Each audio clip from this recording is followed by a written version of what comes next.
got the zero version. I got a can, the zero can that they had. A zero version, like the enjoyability it makes zero of the difference. show. Yeah, I'll just say the zero things that I liked about fucking New Year's Revolution 2007. This is the Drop Toe Hold podcast. I'm Anthony. That's Kaufman in one of the corners. That's Cheeseman in the other corner. That's Darrell in another corner. Let's get right into it. Before anything. We got four corners like WrestleMania 2000. Shut up. Before anything. No, you're not. We all need to go ahead and acknowledge everyone's favorite Brody King and shout out a big old fuck ice. That's how we should start every show. Did he do something new again? Because I agree. He's back, I think, right? He's back, yeah. Yeah, he was on TV, and they immediately, the Sacramento crowd immediately started chanting "fuck ice," and it was wonderful. Warner Brothers Discovery put out a press release saying that wasn't the reason he was pulled. It was completely normal why he was not on the show. Warner Brothers. Yeah. Well, But welcome to it. Fuck ice. It's fuck ice day. Everybody agrees. Wait till we get to that one segment later on. It'll give me plenty of Anyways. I did not enjoy this show. I thought this show was not. This was worse than bad because it wasn't bad. It was boring. But Anthony, you didn't like it is the Highlanders versus the world's greatest tag team? Yeah, I'm the one who covered that. So let's keep going. Let's get it. Let's just roll into these. Because this is a one match card and it's the first one. It could have been a two match card. And it could have been a two match card. But I'm going to tell you why it wasn't. From that happening. Well, no, I'm going to tell you exactly why. I have a whole listed out reason as to why. We'll talk about that later. But it's New Year's Revolution 2007. It is January 9th in Kansas City, Missouri. And first of all, who the fuck is spending their New Year's in Kansas City? Any of them? I've done that before, actually. I'm about to say, we're about to start some New Year's 23. That was me. I was there. I would never be there. Any of like any of those like middle Kansas, Missouri, Virginia's, no, West Virginia, the Heartland, Mississippi, all that area. Nah, I'm good. Pass. What? Mississippi has nothing to do with that area at all, but I know, but I wanted to throw them in there. Arkansas, Oklahoma. Let's just take the center piece of the pie and get rid of it. So, I wish we could do that with this card. Yeah, I like the people. Some of the people. It's not a good card, man. It's just I felt like there was a lot of potential in some of these matches, but nothing ever really like got going. I thought it was a decent match card I was picking. Oh, you did, dude. This wasn't random. This wasn't totally random. Ric Flair. Oh, okay. To be fair, you need to understand that there is a curve when we are picking any kind of shows between the years of 2006 through 2011. Shit. That entire window is spotty. Because you could pick a show that might have a really good match, like Fatal 4-Way. Because Fatal 4-Way has that one match, the one I'm talking about, Kaufman, with Edge and Shawn Michaels and other people, right? He's frozen. He is frozen. Look at that. We're just frozen. Somebody take a screenshot. Take a screenshot. Please. Someone screen cap. I got you. Man, what are we gonna? Oh boy, what are we gonna do without him? I feel like I'm lost without him now. The last time he froze, he was out for like a minute, so maybe he'll be back in a second. He doesn't cover the first match, doesn't he? Or is that you? No, he doesn't. That's mine. Damn it, his smile is gone. It's mine. It was right before Kaufman as the whenever you Darrell, let me know when you do the thing. Oh, I never stopped recording. I'll just cut this. Oh, you never did? Perfect, No. perfect. Yeah. Kaufman, as my scribe, can you do me a favor? Yeah, what you need? Can you try to pull up the 2007 Raw roster? Oh, I think there is. Because I think that plays a big part into why I did not like this show. Because this was a Raw exclusive pay-per-view, correct? It was a Raw exclusive pay-per-view, which I didn't realize that going in until they said at the very beginning of the show, "Hey, this is a Raw exclusive show." But I guess we can just go ahead and like get into it because the opener is the best match of the night. Yes, it is. You're making a face there. What are we? I'm reading this roster. And Yikes. Patrick, can you do me a favor? I wish I froze. I need you to give a yay or a nay to every name that Kaufman's about to read out in terms of if there's they're a worth good a bit shit of or people not. here. Oh no. There's a lot of people here, so just on Raw. Just call out like 10 names at random. Just call out let's names. Get a yay or nay from Cheese.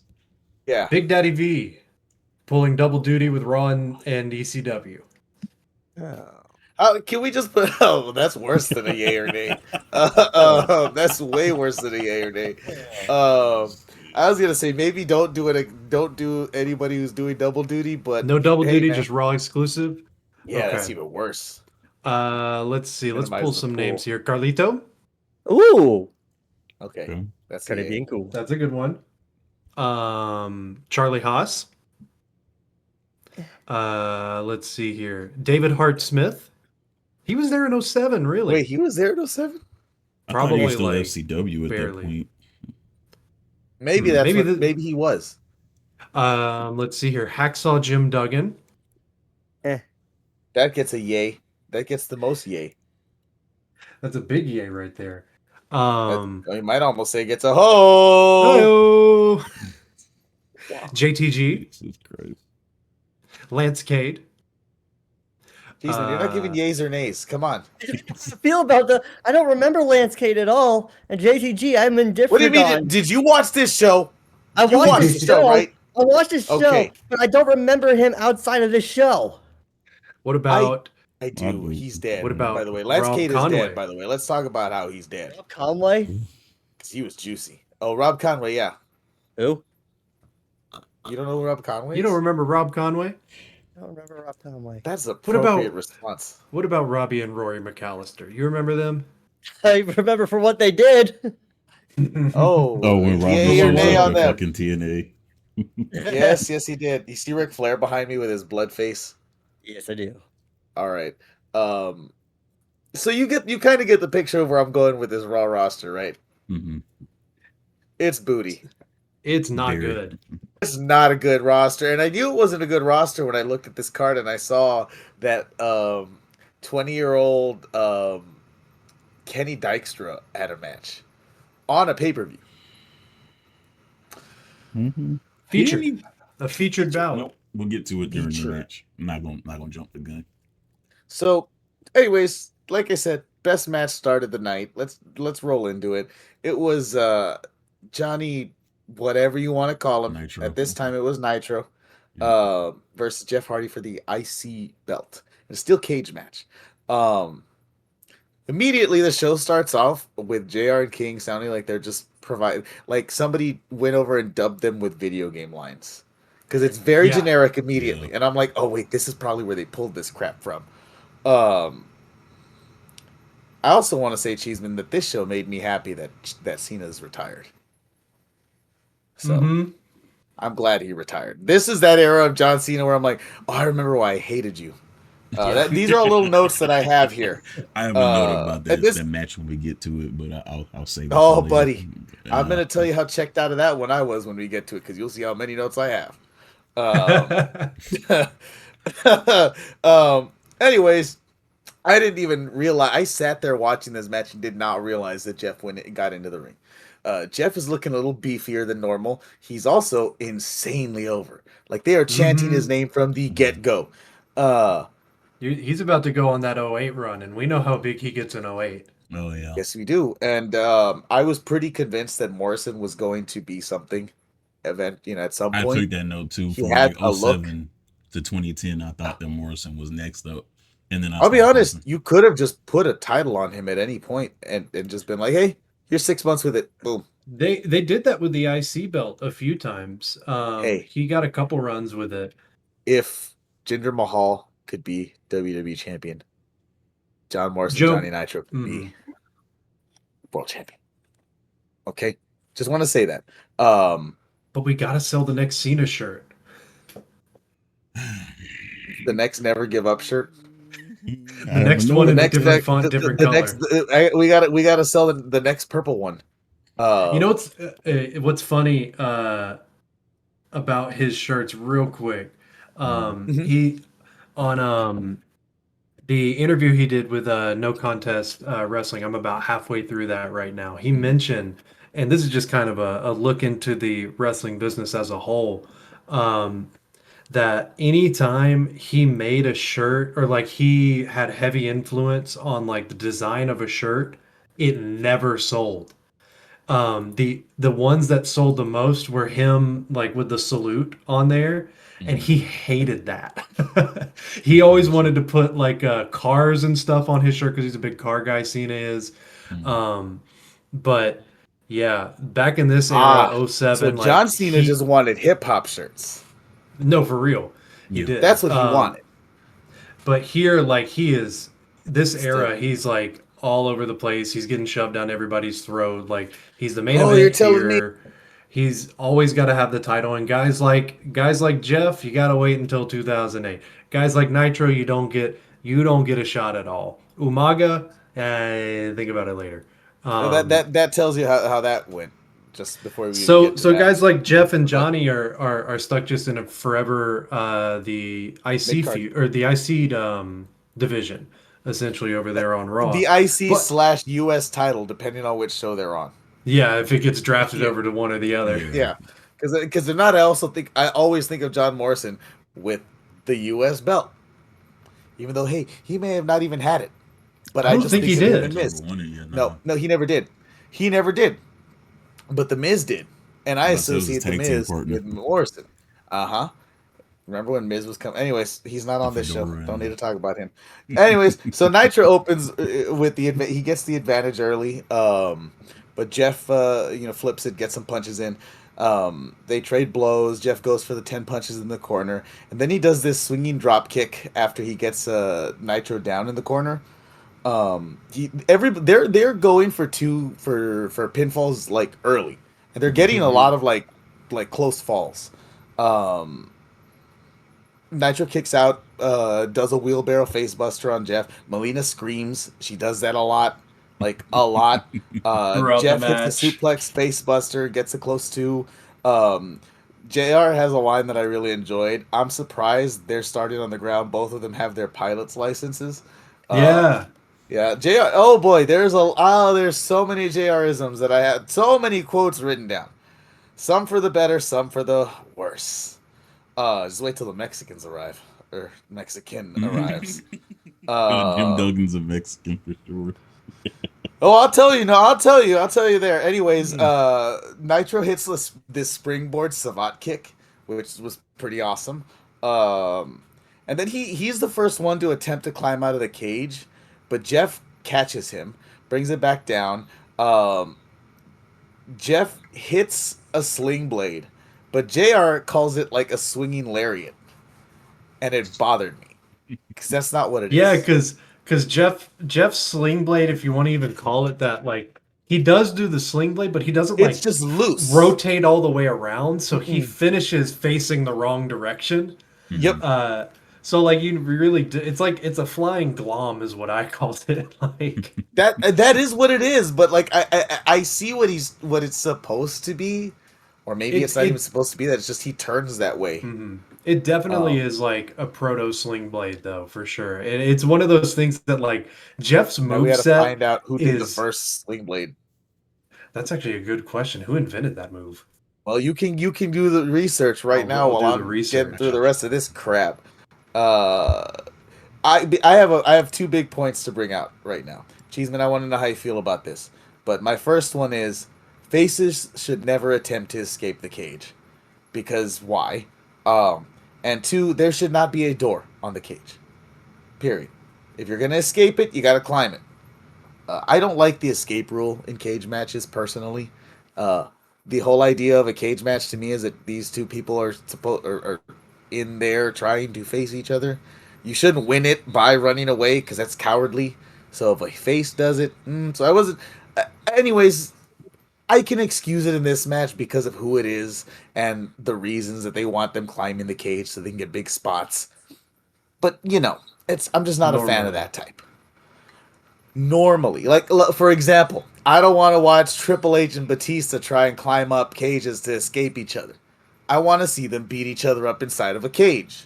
Twerps like Johnny Nitro, yes, run away. Did you just say he was a twerp? He did. Comparatively to Batista and Triple H. I have not heard this as like fucking Fairly Odd Parents in like 2000. Fairly Odd Parents. Jesus Christ. You have not heard twerp? In a while. It's been a while on that one. If anybody's a twerp, it's his tag team partner. You know how many times I use the word dork these days? You know what dork means, I use dork guys? all the time. No, do you know what dork means? In another language, it means whale penis. Oh, that's right. Yes. Man, I haven't thought about that. Every MAGA dude I call a dork, I'm actually calling a whale's penis.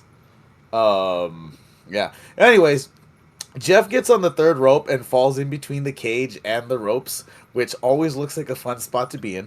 And then Morrison just begins to drive his knee over and over and over into Jeff. And as he's doing it, they're kind of inching their way over towards the corner. And that's when Jeff does like this drop kick out of the corner, like he kind of like leapfrogs or whatever, springboards. Is it Finn Balor that does the drop kick in the corner where he like kind of yeah, it's like that but quick version straight to the door. Yeah, and it looked great. Anyways, yada yada, they go back and forth a little bit more. Then Jeff throws Jeff gets launched into the corner by Johnny Nitro, and as he's doing that, he just begins to climb up the corner. Gets caught, and then Nitro hits him with his back suplex, a top rope back suplex. They recover from that. Nitro runs at Jeff. Jeff catapults him into the steel cage. Eventually, they end up on the top rope together, and Jeff hits which you don't ever see this, a side Russian leg sweep from the third rope. Yeah, it was great. Yeah. Then he makes it at what's up? Oh, no, I was saying that I love them. What's up there? Yeah, it looks like... So, the only thing about it is that it looks like it sucks for both people. Oh, yeah. It's one of those moves. I think that was like 80% of Jeff's moveset. Mm-hmm. It also hurts Jeff, yeah, of course. Mm-hmm. Jeff makes it to the corner, but Nitro catches him and uses him as a stepladder, essentially, to get over and up onto the top of the cage. And then this was the best spot of the match. Nitro hits a sunset flip powerbomb onto Jeff from like way up top, and then gets a 2 count, essentially. Wrestlers are the worst at climbing. Yeah. Like objectively, whether it be steel cages or ladders, they are terrible climbers. Let's see. Nitro begins to scale the cage. He's pretty much almost all of the way up when Jeff catches him. And then Nitro's just dangling there, a la Becky Lynch style, from the top of the cage. And it sucks because so Jeff ends up on the side of the cage with like his fingers through the cage door, kind of like that. And then Melina comes with like the studded belt from the side and just starts to like slap his hands. And the whole time I'm pissed off because it's like, Jeff, quit putting your hands into the cage so she can keep doing it. She did it the first time. Pull your hands away, my dude. Like, save yourself some trouble. Yeah, anywhere but there. Anywhere but the spot with the ladies hitting you with a belt. Please. Nitro hits a middle drop kick, a missile drop kick off that third rope. Also, I made a note. Nitro should have done Rick Rude's neck breaker because he hits a neck breaker that's almost like that, mm-hmm. but it would have been great if he would just lean into that. And then Nitro goes for this like top rope crossbody that JR keeps saying it looks like Jeff blocked it, but I'm like, did Jeff like catch him and The hit a world's Swing, baby. strongest slam? Yes, sir. Or because No, that's what it looks I'll like. tell you what happened. Jeff wasn't ready. Jeff Hardy countered the flying nothing with a standing nothing. Yeah. That's exactly what happened. So it negated itself, and Nitro just ends up on the ground. Jeff hits a okay, here's the part that we're all gonna want to talk about. So Jeff hits a swanton bomb, and he goes for the pin, and then Nitro proceeds to put his leg on the rope, and it's a rope break. Darrell, do you want to take over? Kaufman, do you want to take over? I'll let one of you. In a steel cage match, that doesn't make sense. What are we doing? What are we doing? It's a no DQ match. The whole point. They emphasized that at the beginning of the match. No disqualifications. Happened the 20 years ago, way guys. Just so we're clear on that. We're getting mad about something that happened 20 years ago. But it's a problem that still happens now. Escape, not DQ, not foot on the rope. Correct. This is the third straight week that we reviewed a show where that's happening. I know. Yep. Oh man, you know who wasn't on this show? Teddy Long. No, he's a SmackDown guy, man. SmackDown.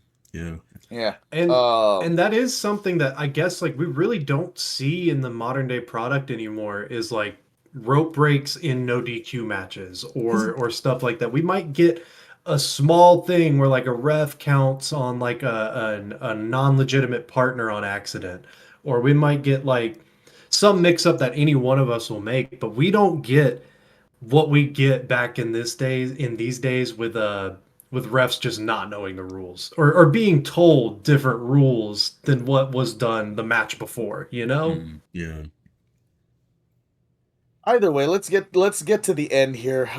They're both on they're both, well, Nitro's trying to climb. Jeff catches him. Jeff goes for a twist of fate off of the top rope and does not get it. He gets knocked off. And so the spot is, so Nitro climbs over to the top.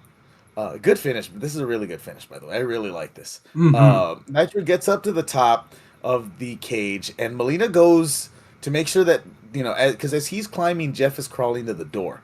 So Melina goes to block the door to make sure Jeff can't get out. And Nitro is at the top, and instead of just dropping down, he shimmies his way up top to the door.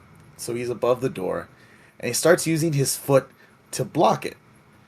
And so that Jeff doesn't get out. Again, all he's got to do is let go. Just let go. In the spot that he's in, if he lets go, he's landing way too close to the steps. So in that scenario, but he did have like 3 minutes before that where he could have just let go at any other part of the cage, right? Hey, Melina's got the door blocked, but no, he can't resist. You know, heels are stupid. Johnny Nitro's stupid. Low intelligence, low IQ. You know, I love the uneducated. And so Jeff drop kicks the door open and crotches Johnny Nitro on the cage door. And then Jeff just falls out. Boom, boom, boom. Jeff wins, retains the belt, and Johnny Nitro is left hanging, literally. Solid, fun match. I give it 4 out of 5. Smashed grapefruits. Yeah. So the first wrestling DVD I ever bought was Jeff Hardy, My Life, My Rules. And this match was on this. So I was grinding this match as a kid because back then DVDs were the only way you could see old matches. And this was one of my favorite ones that I kept going back to. So when I saw this kick off the show, I was like, we're about to have a whole lot of fun. This show's going to be great. Like, I know this match, and then the finish gets set up, and I'm like, yes, this is great. And like,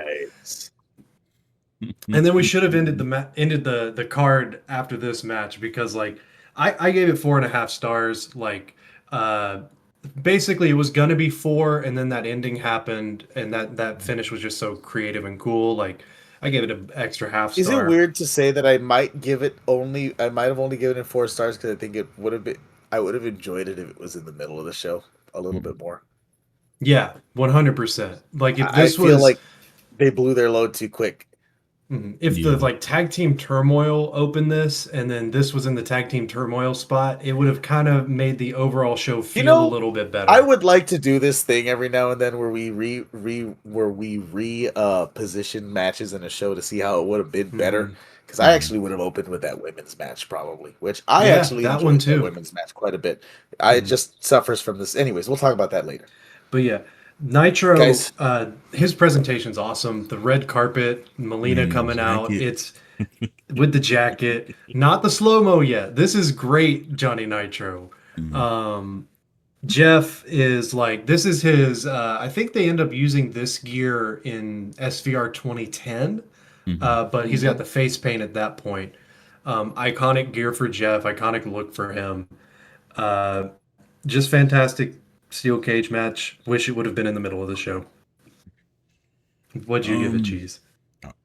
Or Darrell? We'll go Cheese first. Either one. Cheryl. I gave it an A-. This is prime Jeff Hardy. That was a good show. Best good show. It wasn't a good show. Run of Jeff Hardy's entire career. And it probably should have ended the show. Well, it would have been nice if it ended the show and was for like a world title, but that doesn't happen. I gave this match a 8 out of 10. It was a good steel cage match. Two guys are working. Like I feel like if this was a main event match, I feel like I would have gave it a higher rating. But the fact that it opened the show kind of throws it off, knowing what comes after it. It opens the show and then you forget about it. Yeah, steel cage off the rip is crazy. Yeah, that's also. The minute the show started, it was dun dun dun dun dun dun dun dun. And I was like, wait! I'm not ready. I don't have my notes or anything. I didn't know my match was on. But yeah, I gave it an 8 out of 10. Good, pretty good, very good match. Very good match between two very good wrestlers. Okay, so the next segment is the Rated-RKO segment, and I had a lot to say about this. Baby, whatever the fuck that. That's the first thing I put. This motherfucker put chump stain. I was like, wait, well, I don't want to know. I don't care to know. But what did he say about Big Show? I don't even know. He started rattling off. Edge started rattling off some. Look, man. Edge was not a good promo here. Neither of them. Randy seemed lost. Neither him or Randy. Randy seemed very lost. Randy says, we're not beating them because we don't like them, but we don't like them. We're fighting for our livelihoods, for our future. What? Randy is also putting so much bass in his voice. It's hilarious. Like, he somehow has a deeper voice here than he does currently. I thought the same thing. And you know what? The only thing that I could think of is I wonder what kind of like horse HGH he was on. It could be some sort of hormone that's causing that to happen. Yeah. Or he is like 20-something here and he wants to sound intimidating, so he makes his voice sound it's probably a combination of both. Edge, on the other hand, sounded extremely Canadian. This promo is I'm cool with Edge in 07. From Edge the year I'm not cool with this promo at all. This promo was so bad compared. Like, okay, we got to talk about this one thing. This feels like it was the first show of the year. Like this feels like it was. This feels like it was like everybody just came off of vacation. Hungover. Everything feels slow motion, and like it's missing a beat. The promos don't seem inspired. The matches all seem like they're just a bit off. I don't know. Yeah. And now I have to cover the second match, and I didn't realize Turmoil was second. Is it? Yeah. Is that the next one? Yeah, I watched the show in order. Yeah. Yeah. I know. Hey, so I get mine out of the way, and mine were not terrible. You get to sit back. Comparatively speaking. Yep. And then I get to just sit back and admit that I only watched and did not take many notes. Actually, I think I took a lot of notes for the Flair match, but that's for a lot of reasons. Okay. So I don't know which Highlander's which Highlander. So one of them is Robbie and the other one's bald. Robbie's the one who's not bald. Wait, no. Which one's the one that got fired? Derek Graham Couch is the one with hair. He's the redhead. So he's Robbie. He's Robbie. He's Robbie. That's the only one that had hair. I think I wrote the first thing I wrote was I don't know any of these people. And then I realized that Haas and Benjamin came out, and it's like, okay, I know who these guys are.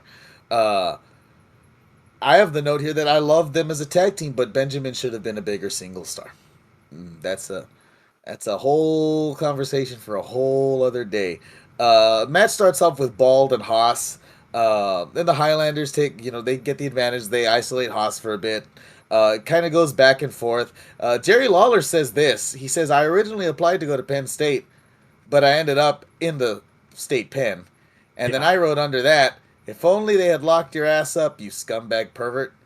So, fuck Jerry Lawler once again. Let's just say that. Yeah. I have a lot of his quotes written down as well. Benjamin tags in Haas, and then he scoop slams whichever of the Highlander he's got at the time. He scoop slams him over Haas's knee.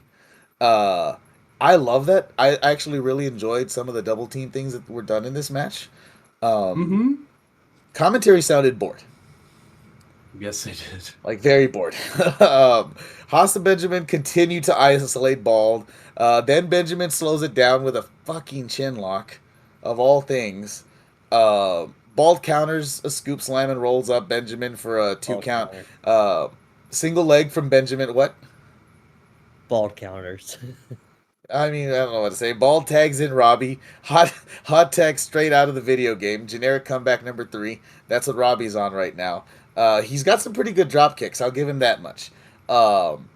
Benjamin hits this insane superplex where he kind of like he's on the outside, and whichever Highlander he's got that's up top on the corner is on the corner, and he springboards himself from the side up and onto in front of the Highlander, and then he hits him with a superplex. It's fucking awesome because Shelton Benjamin's awesome. And that's how he gets the 3, I believe. Right? Superplex. Yeah. Yep. Yeah, it is. And then the best part of this whole pay-per-view, Jim Duggan comes out. Hey-o! Jim Duggan and Super Crazy. Now, immediately, the first thing out of JR's mouth is, look at this international contingent. And I'm like, oh boy. And then in possibly the most like pure expression of Jerry Lawler the entire evening, he just says, this is a team. That's all. He just questions it. I said the same thing when I seen this on Wikipedia. As I wrote down here, this is a team, exclaimed a flabbergasted king. Because he sounded shocked. And then this is my favorite one. This is my favorite quote of the night. We don't need a fence between Mexico and America with Duggan and Super Crazy on the case. JR.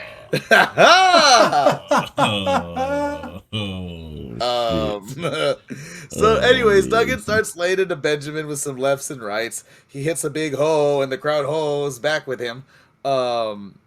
Because why wouldn't you? Dude was over like the entire match while he was in it. Benjamin takes out Duggan with a knee lift. Like, I've never met anybody who's hated Jim Duggan. I told this to Darrell, and what is it that I said about him? I compared him to Hogan. He's just straight laced Hogan. Straighter. He's just Hulk Hogan, but like he's your simple uncle who works on the farm, who had like a giant piece of like lumber fall on his head, so he's simple now. That's Jim Duggan. Jim Duggan is a simple man. Okay, not calling him a dullard. He's a little cross-eyed. He's the type to never get political at the Thanksgiving table. No, because he's too busy stuffing his face. Mm-hmm. Like Uncle Jim is here for one reason and one reason only. That is to eat the feast, and then 3-point stance tackle some people in the fucking family football game afterwards. We'll get to that in a second because he does do a 3-point stance. He's also doing the thumb gimmick every second he gets the. He should have done the Samoan spike. That should have been his finisher, man. Oh my! It would have been unstoppable. Now, So Benjamin takes out Duggan with a knee lift. World's Greatest Tag Team takes over and isolate Duggan. The fans are actually chanting for Super Crazy, which is kind of shocking. He was big over here. Yeah. I forget. And then here's a quote. King says, "What do you call Super Crazy in Spanish? El Grande Loco? No, that's the Big Crazy. That's Big Crazy. That's the Big Crazy." And then JR responds with, "Sounds good to me.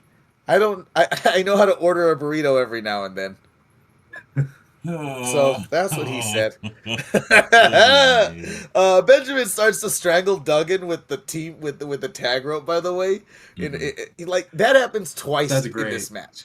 One time the violence was perpetrated and it was a black man on a white man, or later on it was a white man on a black man. So I don't know what that counts for, but it counts for something. Trust me, this match has a lot of stuff in it. Duggan is an SMU graduate, which I learned because of JR. King says he went there because that's the only college he could spell. I told you, I wrote a lot of isms down. So anyways, Duggan starts his comeback. He hits the 3-point stance shoulder block tackle, I guess. Super Crazy finally gets the hot tag in, and he starts doing his normal Super Crazy thing. He hits a standing moonsault, and then Benjamin just obliterates him. German suplex with a bridge. 1, 2, 3. They're out. Boom. Fast count too. I was booing. And then it was. So was I. Now this is the one. Cade and Murdoch. They come in looking insane. One looks like he's on crack, and the other one looks like he is on horse steroids. Okay, so the other one is former NWA champion. Yes, the Lance Cade. Of course, Trevor Murdoch always will look. No, but Lance Cade looked crazy here, man. Oh, his titties were enormous. I love that. Like they were enormous. I mean, I was just like looking at the man, and it's just like First, what were those what was he wearing, man? The white Wranglers? Like, oh my God. This was weird because they had been a team. He looked like he didn't 05. fit into those pants either. Yes, and they used to wrestle in red trunks. Cohesion at all at this point. None. When they came back, and I'm like, y'all have been a tag team for 2 years at this point. Y'all didn't work out anything. I will say, I don't know, man. I'm telling you, one looks like he's on horse steroids, and the other one looks like he survived. I hate to say this about Murdoch, but he really does look like a guy who had a battle with fentanyl and won. He looks like if Jelly Roll got in shape. That's what it reminds me of. That's what he looks like. Murdoch looks like a meth addict, and Cade looks like I know who he voted for. Oh, based off of his jowls and his sideburns. Hell yeah. Murdoch looks like half my family. I'm just gonna say that. He looks like the Tifton half of my family. Like anytime I gotta go down to South Georgia, it looks like them. Hey, look, man. I understand. Every time I there's a branch of my entire family that might as well just be Nino Speaky. Mm-hmm. Oh boy, that's crazy. Ooh, a lot of racism was just happening here. Oh yeah, for sure. Against everyone's own people, so it's not really racism. It's just making observations. That's what we'll call it. Oh man, Cade looks so puffy, is what I wrote here. King is right. Murdoch does look like a donkey. He also has the craziest big boot of all time. Oh, I put that he murdered Benjamin with it. He fucking brutalized the man. It's like he didn't even get much height. He just shoved his foot forward. I have a note right here that says he somehow integrated a big boot. Yeah. I don't know how these boys are channeling the good old racism into these stiff shots because boy were they. They look like they were smacking the crap out of everyone. Anyways, At some point, they eliminate. They eliminate Benjamin and Haas. with How? a I don't even remember. so they essentially do a, what do you call it? So I have it right here. Benjamin tags in Haas and Murdoch tags in Cade. Haas proceeds to take them both out with drop kicks and big boots and, a suplex throw that I can't figure out exactly what it was.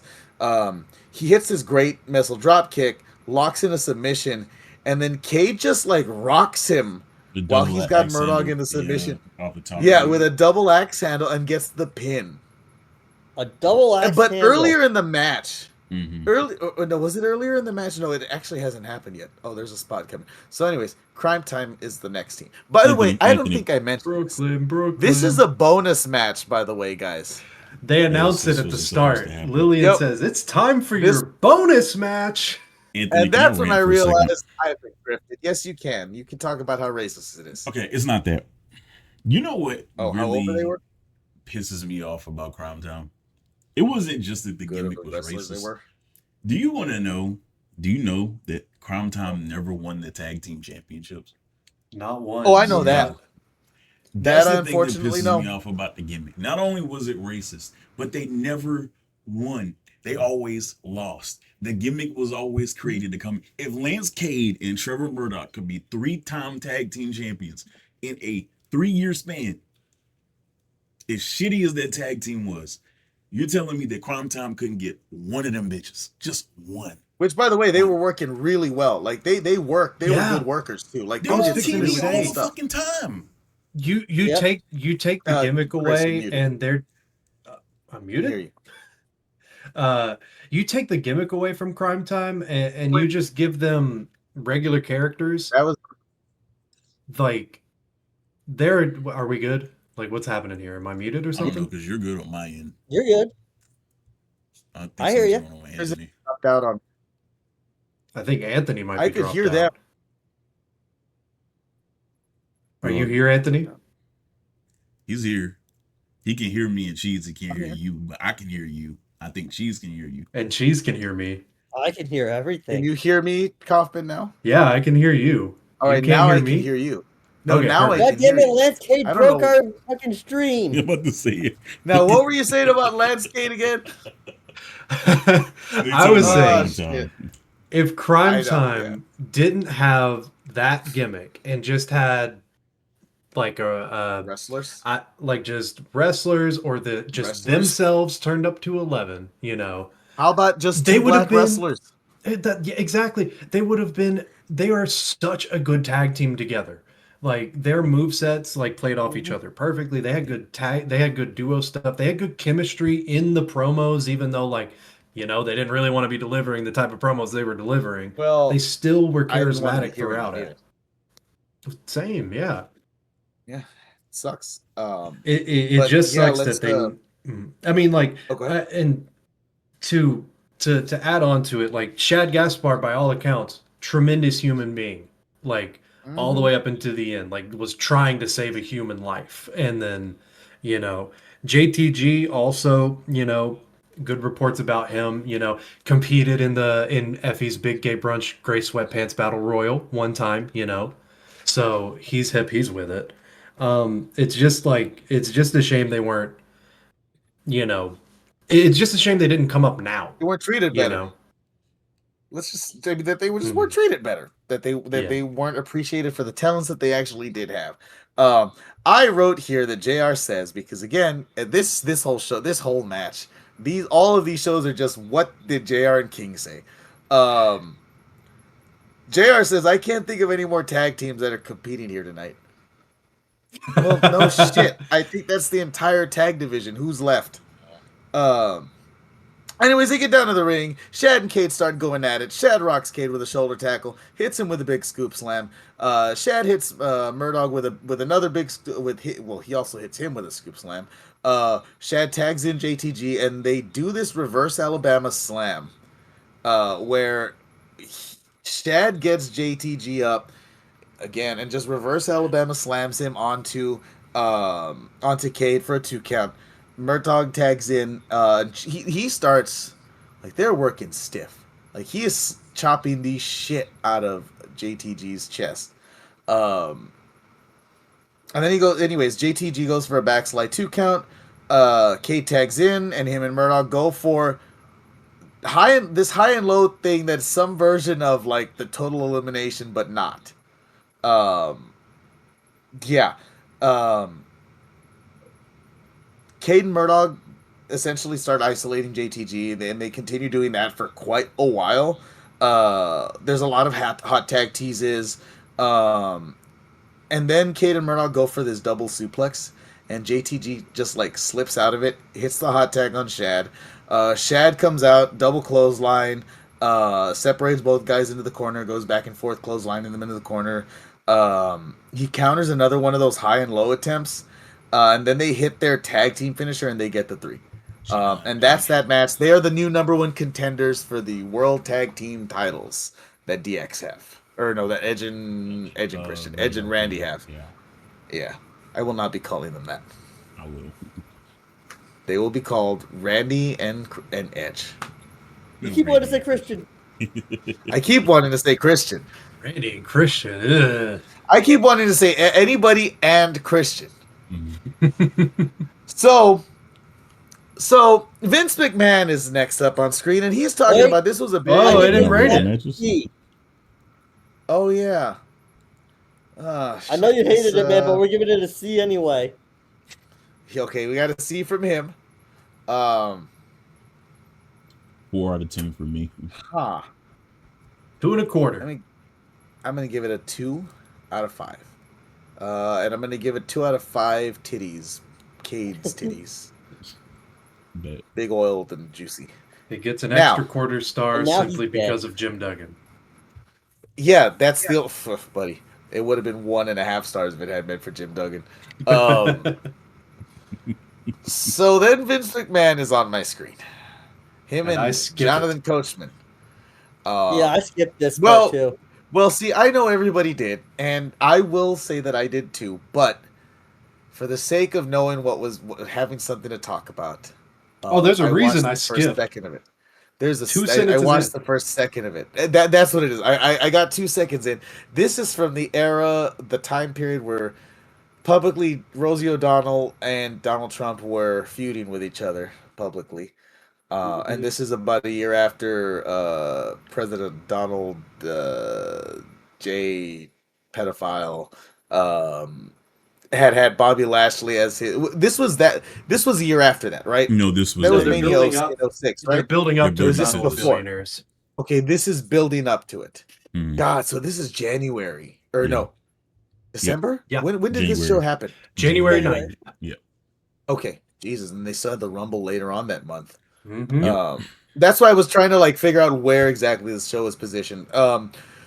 Anyways, they're talking about that stuff. He talks about how. Do you guys remember when when they advertised that they were going to have Donald Trump versus Rosie O'Donnell on Monday Night Raw? Yep. That's what this is where they were doing because this Monday after this show is when that happens. So that segment happens. Like Kaufman said, 2 sentences in, and I was past it. So that's what we missed out on. Nothing. A whole lot of nothing. I will say, and then Ron Simmons does come in the end and gives us a damn. That's the coach, because Coach was too busy bootlicking Vince the whole time. I did watch this whole segment through because I was on Netflix and I was doing something and I didn't skip. No. Yeah. Anyway, so the next. Oh, I have a second note to this. I'm glad that I was watching Cool Things when this was happening. Fuck this crap. This company should have died. There you go. That's what I wrote down. Yes, and yes. I still stand by that. The WWE should have died and should be dead. Next, we get Kenny Dykstra versus Ric Flair. Apparently, and they pointed this out on commentary 80 million times, that Kenny Dykstra beat Ric Flair twice before this. Oh. Nobody cared. I didn't care. 37-year difference. Yeah. Then they show a whole promo segment before where Rick calls out. I think he called out Kenny Dykstra, and then Rated-RKO came out there and gave him a concerto, and we don't really get a payoff for that. I guess. Can I talk about Ric Flair's blood splatter on the chair in that highlight And that package highlight where package, he's man, laid that was, on the chair, yeah, and it's just like he's on his head's on the chair that's on a pool of yeah, good stuff. yeah. Terrible. So Kenny cuts a promo before the show. I don't remember what he said. I didn't take any notes on the promo. I don't think there was anything interesting there. Then Rick comes I'll out with sum the it up. pink I robe. beat him twice, and that's it. I'm the Yeah. new guy. That's all he said. It's your Um, typical young wrestler, has a few wins over a vet, and has zero idea how to cut a promo yeah. type of promo. Flair comes out with the pink robe. I actually like this robe a lot, but Flair had Flair definite looks I don't care surprisingly face. good, I'm but out. had that. I'm just here for a paycheck. Let me do my 10 and then get the hell out of here. Face. And you Hey seen man, it this is gonna during the pay for match as well. alimony this month. Um, so the match starts. One of his alimony payments. They're trying to sell Rick being injured here, but Rick never shows that he's injured at any point during the match. Rick just works normally. Like, You got to whatever. remember that Ric Flair has taken so many shots to the head that this is like a walk in the park. Yeah, it's just kind of like, like when you like bleeding injure like that was nothing. a body part and it becomes like callous or the bone like hardens. It's just what happened to his head at this point. Yeah. But the match starts. Dykstra hits a big shoulder tackle. Flair does this drop down leapfrog spot, which was not leapfrog, but a drop down spot, which was cool. I was like, what the fuck is Rick doing at 60 doing this shit in his late 50s doing this shit? I have it written down here that I'm shocked that Rick is running the ropes the way he's running. Man, he was moving. I'm like, shit. But he tried to give Dykstra a little bit. But I understand why though. But I understand why he's able to do it. Because think about it. When exactly did he stop wrestling? His conditioning was just fine. Yeah. I mean, technically, he at this point, he. I mean, he's talking about coming back. I count it as, hey, when you pass out in the ring, it stopped. Not if, and then when you Conrad pass out and has then anything to say awaken. about it, man. When I know Conrad's gonna drag him out fucking Weekend at Bernie style, puppeteering him into a. You're gonna see strings coming from the rafters, just and they're moving as Conrad is like piloting Ric Flair from like up top somewhere. I kind of want that now. But Rick does an Irish whip into the man. corner, and then hits that big back body drop that he always does, off the rebound. Flair is hitting Dykstra with a lot of chops to start the match. Dykstra ends up rolling out of the ring at one point, and Flair walks over. Dykstra drags him out of the ring and hits him with the suplex on the floor, sounding nasty. On his hip. On his hip. On that hip that he always takes spots on. Bump, exactly. Then Dykstra hits him with another suplex in the ring, and Dykstra starts working over Flair here, and the only thing I could think at this point is that Dykstra's body was way too wiry for his moveset. Like, I feel like Dykstra should have been doing like way a more moveset athletic like he was shit. a power mover. Exactly. And I'm like, brother, you're not a power guy. This dude is throwing strikes, and I'm like, this doesn't. Could have been, but he wasn't at that time. The dude was 20 and wiry and lanky. Like, what? Ric Flair looked more barrel chested than he did. Yeah, man. Then Dykstra at one point puts Flair on one of the worst looking Boston Crabs I've ever seen in my life. Cause Dykstra sits into it, but he's leaning forward. Lazy. I was gonna say it looks like he's like. I don't know what he was doing. It looks like he was stretching Rick out before the Rick, match to get him warmed up. This is what it looked like. No, it looked like the fucking seniors in high school had extra time at the end of class, and one said, "Hey, let me put my friend in the Boston Crab." That's what it looked like. It's the worst Boston Crab of all time. This is the most offense I've seen from Ric Flair. Because he's like in arm drags and he's doing. Where did all this come from, man? No, I know. It's just jarring to see it. Because Flair, I'm so used to Flair being the one who's just. Well, I mean, okay. To be fair, Flair does give Dykstra a lot in this match. He really tries. He really does try. He didn't give him anything because anything here at this point because Flair fights out of the Boston Crab. I think he was over it. And then Dykstra starts hitting Flair with these punches. Flair isn't selling it at all. If Flair is like, hey, get in this corner and take these chops, he starts like just he hulks firing up. off these chops, and he's like, all right, it's time to, we got to turn this up. Then Dykstra tries to hit Flair with the figure four leg lock in, a figure four leg lock, but Flair reversed it into a roll up. And then at one point, Flair tries to go up to the top rope. I'm like, what the fuck is he doing? And then Dykstra's able to, I think he pushes him, and then Flair takes a bump on the top rope.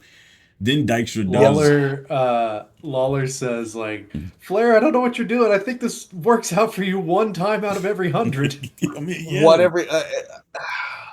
Then, I mean, we're all like very aware of the Flair spot. Like, it never works. Yeah.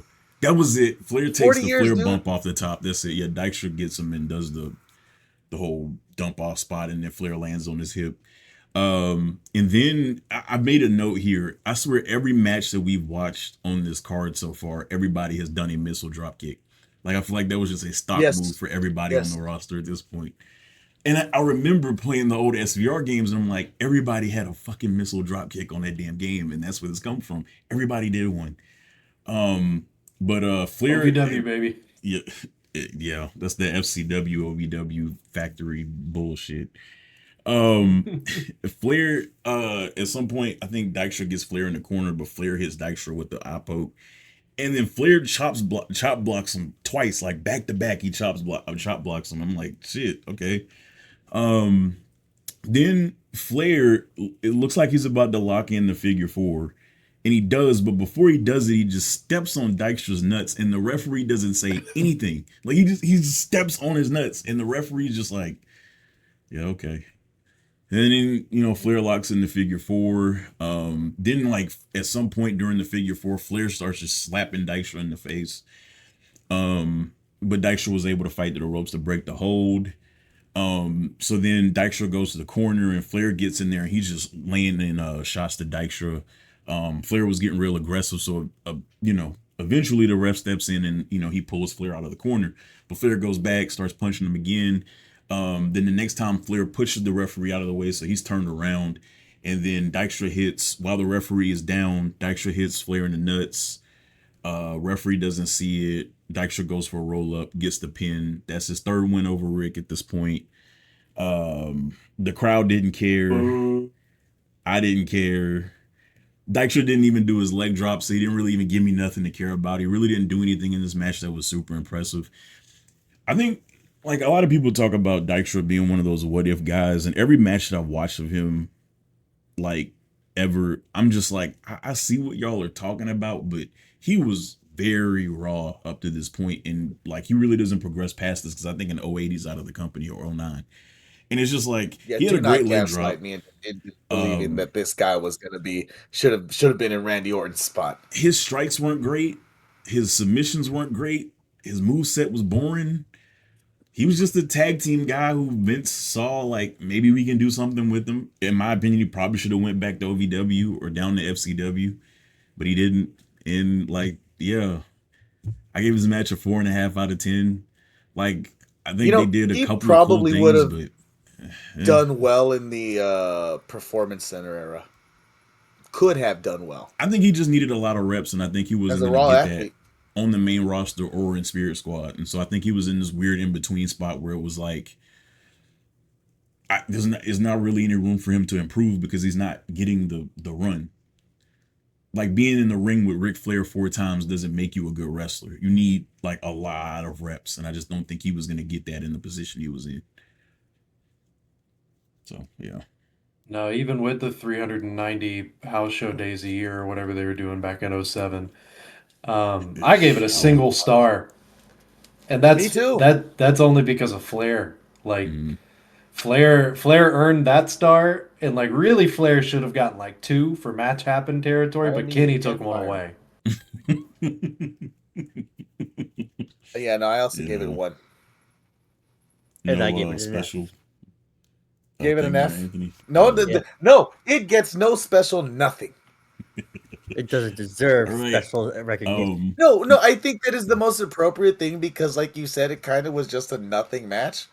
So just gets It 1-0. it's essentially the same thing as Austin Theory versus John Cena. Yes. That's a great Sure, he great gets to way to say put it. he beat Ric Flair, but no one cares.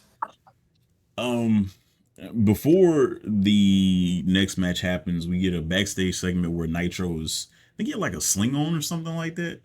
Oh yeah, buddy, where he's like, iced "I'll up. take this one over because Yeah, and I'm gonna call Joey Mercury. This is my guy." Yeah, to handle the Yeah, yeah. He's situation like, with Jeff and Matt. but tell him what he says, though. Tell him what he says. Tell him what he says.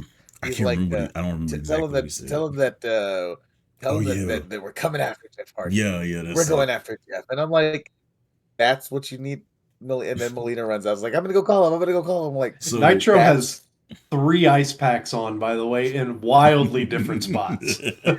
Yes. Also, I think, yeah, I should have known that he wasn't going to be a good talker from this. Should have known. Oh, you should have known he wasn't going to be a good talker when they put Melina with him immediately. No, I mean, like, well, no. To be fair, I understood that. Like, but see, I also understood that you could defend that from a packaging standpoint, where it's like, okay, we got these two guys, yada yada yada yada.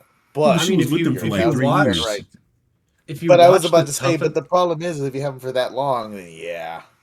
If you watch the Tough Enough season he won, he wins, and they barely cut to him the whole season. Like, other than when there's some athletic stuff going on, like, he has no personality in that. I mean, he has a little bit of genuineness to him, but like the other guy who won, whose name I forget, he ended up like passing away like several years late, like 2015 or something like that.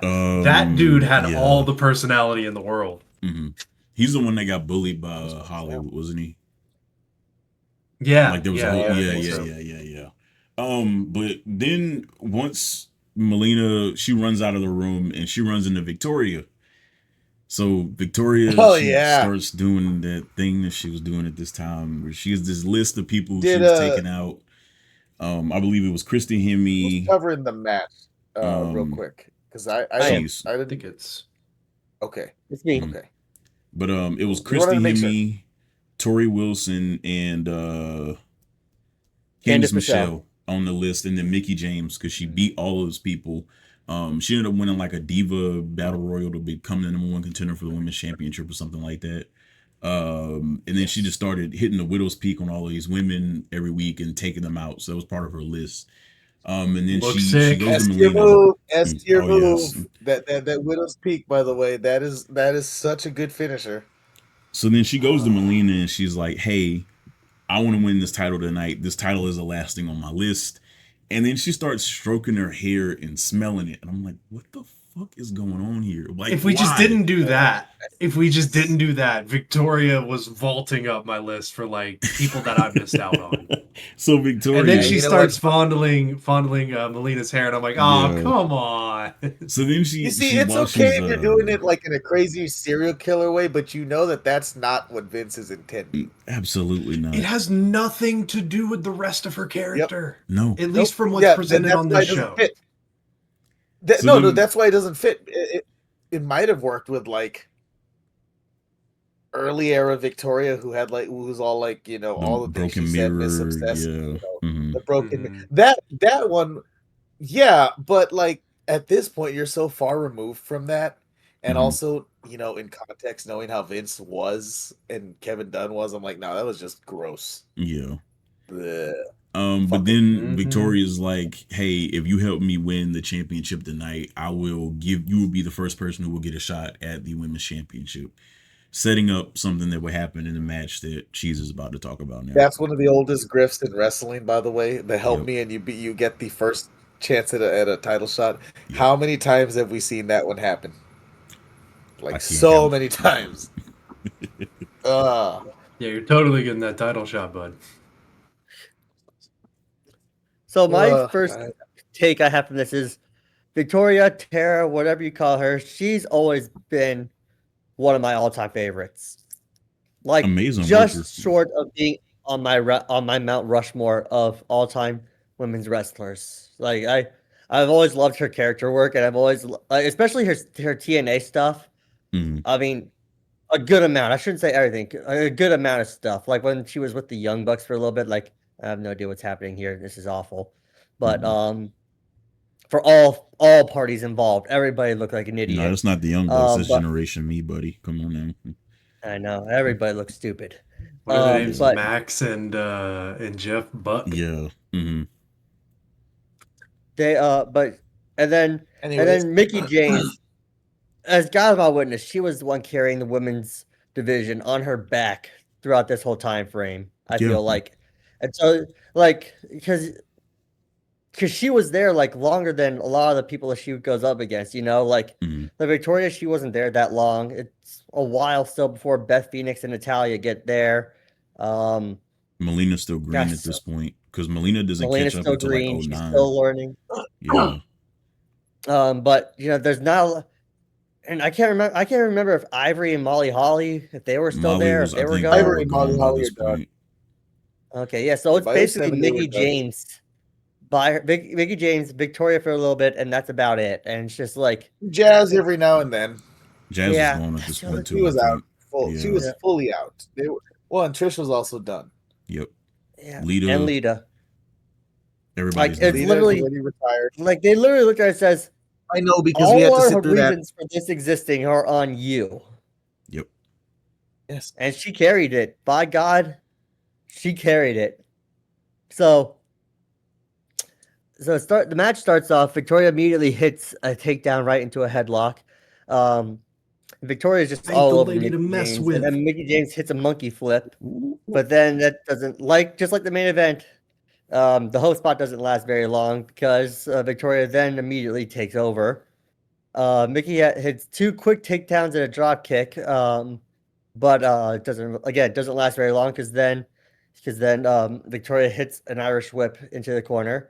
One thing I did notice with this, I did not watch this muted, so I was listening to the commentary. Thank you. And Jerry Lawler sounded like he was on a tranquilizer. So, okay, I have a note here that says, Jerry Lawler says, I love women's matches. And it feels as if he catches himself about to continue talking, and he stops. Yeah. And I feel like there are here's another one. Actually, no.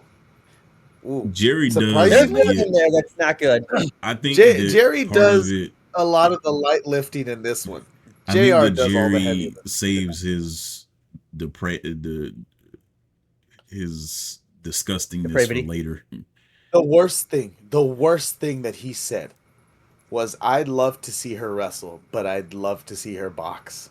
Yep, that's the one. He did say that. I was like, that's the line where I'm like, you thought you fucking slipped that one in. Oh, here's another one. Well, no, I thought this was just funny. Where JR says, I don't think I'd want to sit on go on a long car drive with Victoria. It'd be scary. And I'm like, well, JR. And then after that he says, Mickie was a sexy little frisbee there. That's like a discus thing. And I'm like, what? That was wild. I know. Where did this come? I always hated about JR. Like in the women's matches, he would keep it together, and then he would say something worse than Lawler has said the entire match. And that's the only thing he says. You know what he followed? He followed. That was a follow up earlier to what he said this, which doesn't fit compared to all the other shit. He's like, because the spot where Mickie James hits a bunch of arm drags. Yep. Mm-hmm. And he's like, Mickie James has been watching Ricky Steamboat tapes, and I'm like, that's a normal thing to say, Jim. That's a normal thing to say. God, what a Jerry. Yeah, Jerry, you're right. Jerry Lawler was on tranks. I was like, my God, Jerry, you okay? Send help. So anyway, like I said, Victoria is just in control for a majority of this match. She shows for a small package, but doesn't hit. She's then choking out Mickie James on the ropes twice. This is the sexy frisbee line because Victoria throws Mickie clear across the ring by her hair, and she got height and she got distance on that toss. Back of potatoes. It's the part where he says Mickie was a sexy little frisbee there, but it's the second part that throws me off where he just feels like he needs to explain that's a discus there, and I'm like, wait, what? Why do you need to Those are explain to different me what a things, Jim. frisbee is? Just talked about a sexy frisbee. Like, come on. Buddy. JR. Quietly problematic all these years. And then Victoria goes for a moonsault, but doesn't land. And she falls on her face.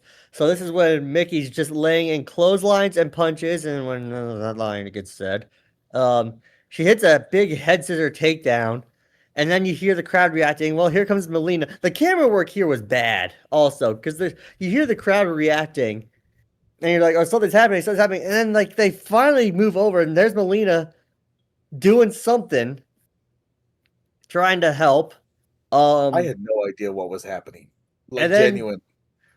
Like Candice Michelle and Christy Hemme, I think it was Hemme. I don't know. It wasn't Tori. I couldn't tell them apart either. It was Maria. I didn't know who was who.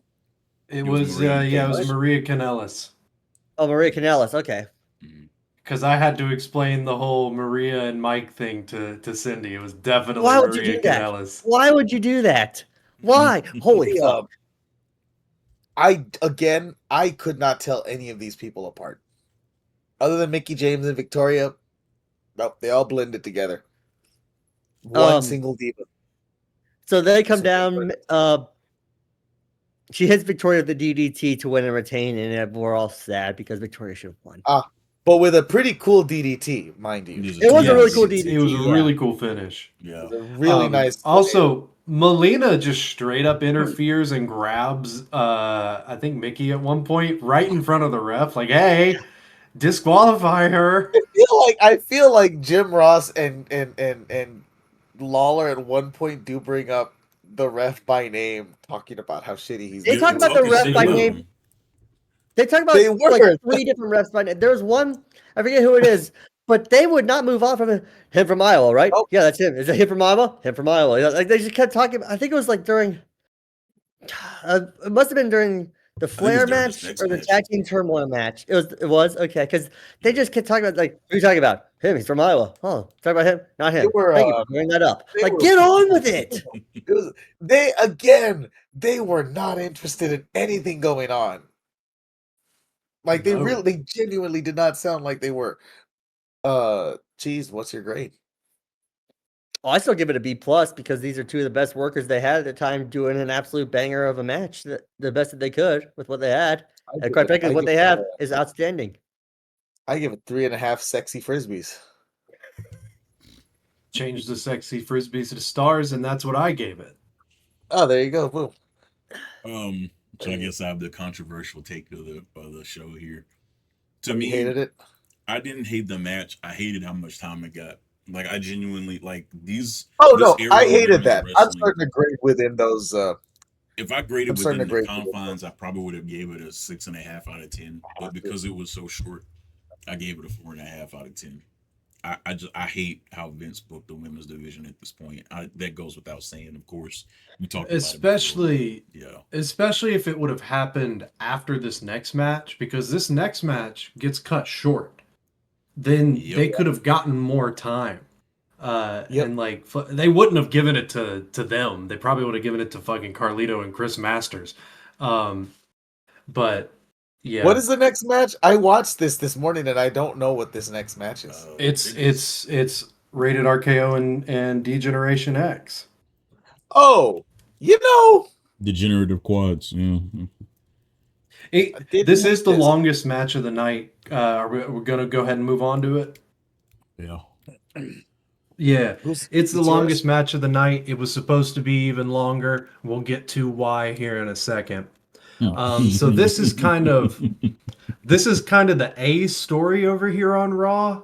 Despite Cena having the championship, because like that's why Flair felt like Flair felt like that whole thing he was doing didn't fucking matter, because Flair should have been dealing with A story over here. Yes. Because like this was the Survivor Series story. They don't mention that at all anywhere in this program, that 2 months before that these 2 teams were fighting each other in Survivor Series. That's kind of indicative of the time. Everything existed in a bubble at this time, where it was like event Vince was like literally booking that way. Mm-hmm. Everything was But loosely tied together. Triple H and HBK are they're mad at Rated-RKO because Rated-RKO cannot stop concertoing Ric Flair. Every second they get, they're like, "Hey, you want to go concerto Ric Flair right now? Yeah, I think I could go for that right now. Let's go find the old man." They drag him from the back, bloodied, like he is more blood than human at this point. And they still concerto him. They concerto him on top of an announce table. They're doing it everywhere. Ric Flair is the greatest bleeder in professional wrestling history. Mm-hmm. Like, there's just every time that we watch something with him in it, there's blood, and he's got the perfect hair for it too. And they because gave the him hair turns crimson. So many opportunities to show off that talent in this feud. Just like we talked about in the video package, where he gets concertoed and you see him lying in that pool of blood splatter that's perfectly centered on the chair, mind you. Like I'm like, it might be a little too good. Flair. Sean is especially mad about it, and it's funny because 14 months after this, he goes on to retire the man, albeit reluctantly. But he does do that. DX is out first. Retire. Retire. No, for real. Yeah, his WWE, his AJ Styles retirement. I don't know if this was y'all's case. Was there no commentary at all during DX's entrance? Mm-mm. Okay, I thought my like there was what's no it called was messing up. Because it also sounded like piped in crowd. It wouldn't surprise me if a lot got cut there either, to like switching over from Peacock to Netflix or network to Peacock. But it's strange just to hear nothing as they're coming out. The crowd is pretty loud for it, whether they're real or not. They do their regular shtick, "Are you ready?" And they also go into this promo where they're like, "Because boys and girls, you're seeing the frosted, sugar-coated side of DX." Triple H says that. What? Yeah. What? And then HBK leans in and goes, "Please." HBK leans in and goes, "Oh. I like the sugary side." Triple H goes, "Everyone likes the sugary side. What are we talking about?" I fucking hate Triple H. And then Triple H goes, "But in 1 minute, you're going to see the ass-kicking side like you've never seen before. Let's get ready to suck it. We got 2 words for you." Yeah, no. Take the mic away from these two. Yeah, this is not, yeah. Anytime from 06 to like 2010, do not give these two a microphone. Ever. No, see, it's... Mm-hmm. Well, we'll see. We'll get when we get to the end. When I rate it, we'll let's keep rolling. Let's keep rolling. Rated-RKO's out. Rated-RKO's out next with their goated mix theme. It's one of the only time the mix theme works. And you can tell that they're about to hot start because Edge does not have his jacket and Randy Orton does not have his t-shirt. And lo and behold, who comes rushing to them on the ramp? DX. They hot start. They match up with a pair. Triple H gets Edge and throws him over to the barricade, suplexes him like off the barricade, like he had him dangling there and just suplexed him off. Shawn walks Orton down to the side of the ring. Triple H does a back body drop to Edge on the steel ramp. Oh, by the way, I took all my notes for this match on my phone because I watched this at work. Nice. With my headphones in. So if you see me pull my phone up, that's what's happening. Let's see here. Triple H is grinding Edge's face into the steel ramp. Shawn bounces Orton's head off the steps. They eventually all roll into the ring, and the bell rings, and ding ding, we finally have a match, everybody. And DX is doubling up on Edge in their corner. Orton crawls up to his apron, and Triple H and Edge start as the legal competitors. He's clotheslining Edge in the corner. He gets to tag in Shawn. Oh no, he doesn't. Not quite yet. Shawn does the lean on the ropes things where he grabs the top rope, puts his legs on the middle rope, leans back, and then Triple H rams Edge's face into his boots. That was always sick to me. I always loved that whenever Shawn busted that out. And that's when HBK gets tagged in. He's chopping Edge in the corner. Goes for a running shoulder tackle, but eats the ring post instead. Edge dives over and tags Orton. He's punching Shawn in the corner. Orton goes for a corner splash, and HBK cuts it off with a gut kick. Snapmares Orton down into a face stomp, and then just punts the crap out of Orton's ribs. Like, makes hella contact with it. JR says he might have broken one. I was like, he might have broken several. Let's see. JR also points out that at this stage of their careers, both Shawn and Hunter have been tag champs, just not with each other. And he takes it a step further. Both of them have been tag champs with Steve Austin, but not each other. Yep. Mm-hmm. That is funny. And let's see here. I just love that JR can't help himself. He's got to work his good buddy Stone Cold into every show. He's got to bring up his best friend. And a sports reference. JR cannot resist. The Sooners. He's got to mention the Sooners, and he's got to mention Stone Cold. Oh. He went to yada, yada, yada, yada, Christian University, yada, yada, yada. And he played yada, yada fullback, which doesn't exist anymore. All-American. In front of, he was an All-American fullback and ran in front of, and he blocked for, and he yada, yada. I'm like, God damn it, Jim. Every goddamn you like time football. going all the way back to when he was like pre-palsied. Yeah, like he was doing that from the beginning. Yes, like when he was babyface Jim Ross, who always looked weird next to babyface Tony Schiavone. Who looks like me when I shave my beard. Don't put that in my head. Look at a picture of young JR and look at that picture of Basic Thugonomics me. It's the same person.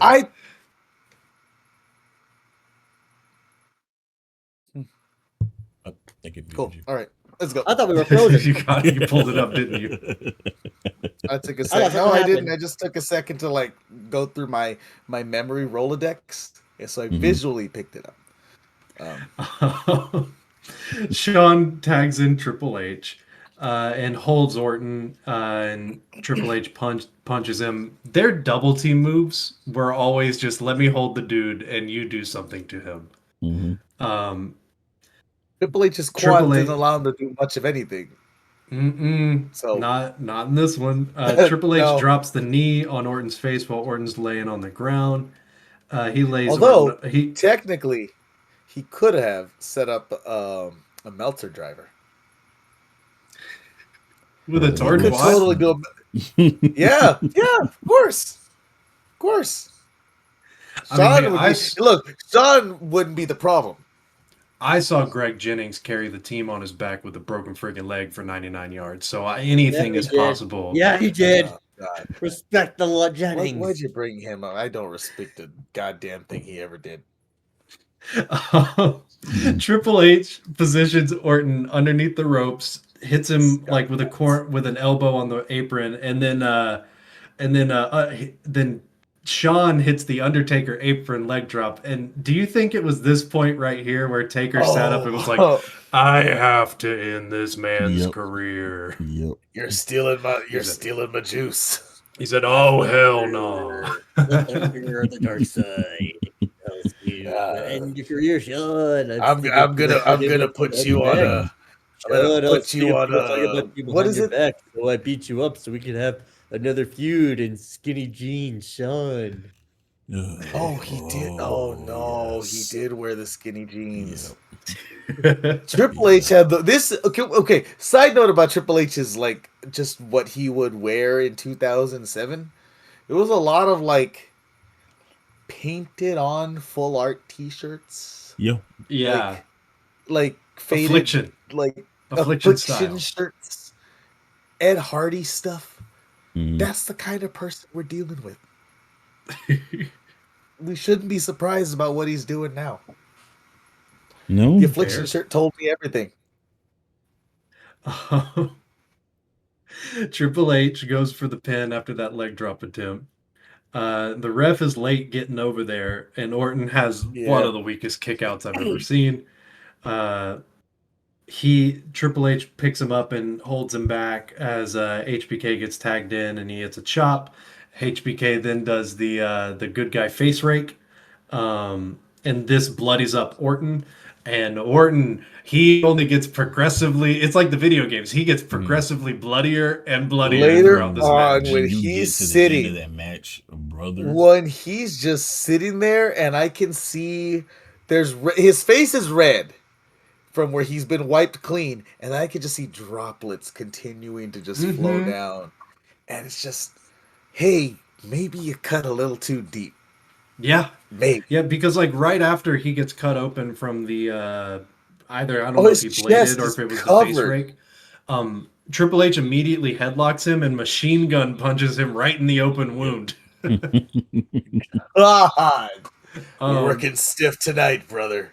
Orton pushes H off of him, and he tries to run, or he pushes Triple H to the ropes, and Edge knees Triple H in the back, giving Orton an opening. But Triple H just yanks Edge into the ring instead. He's just like, no time for you to get cut off. Like, you're in here. Triple H has the walrus hair, the walrus facial hair thing going on, right? He's got the no goatee. He's got the sideburns into the mustache. It's not a good time. It's not a good time to be a fan of DX. I have something to say about that. All right. Let's see.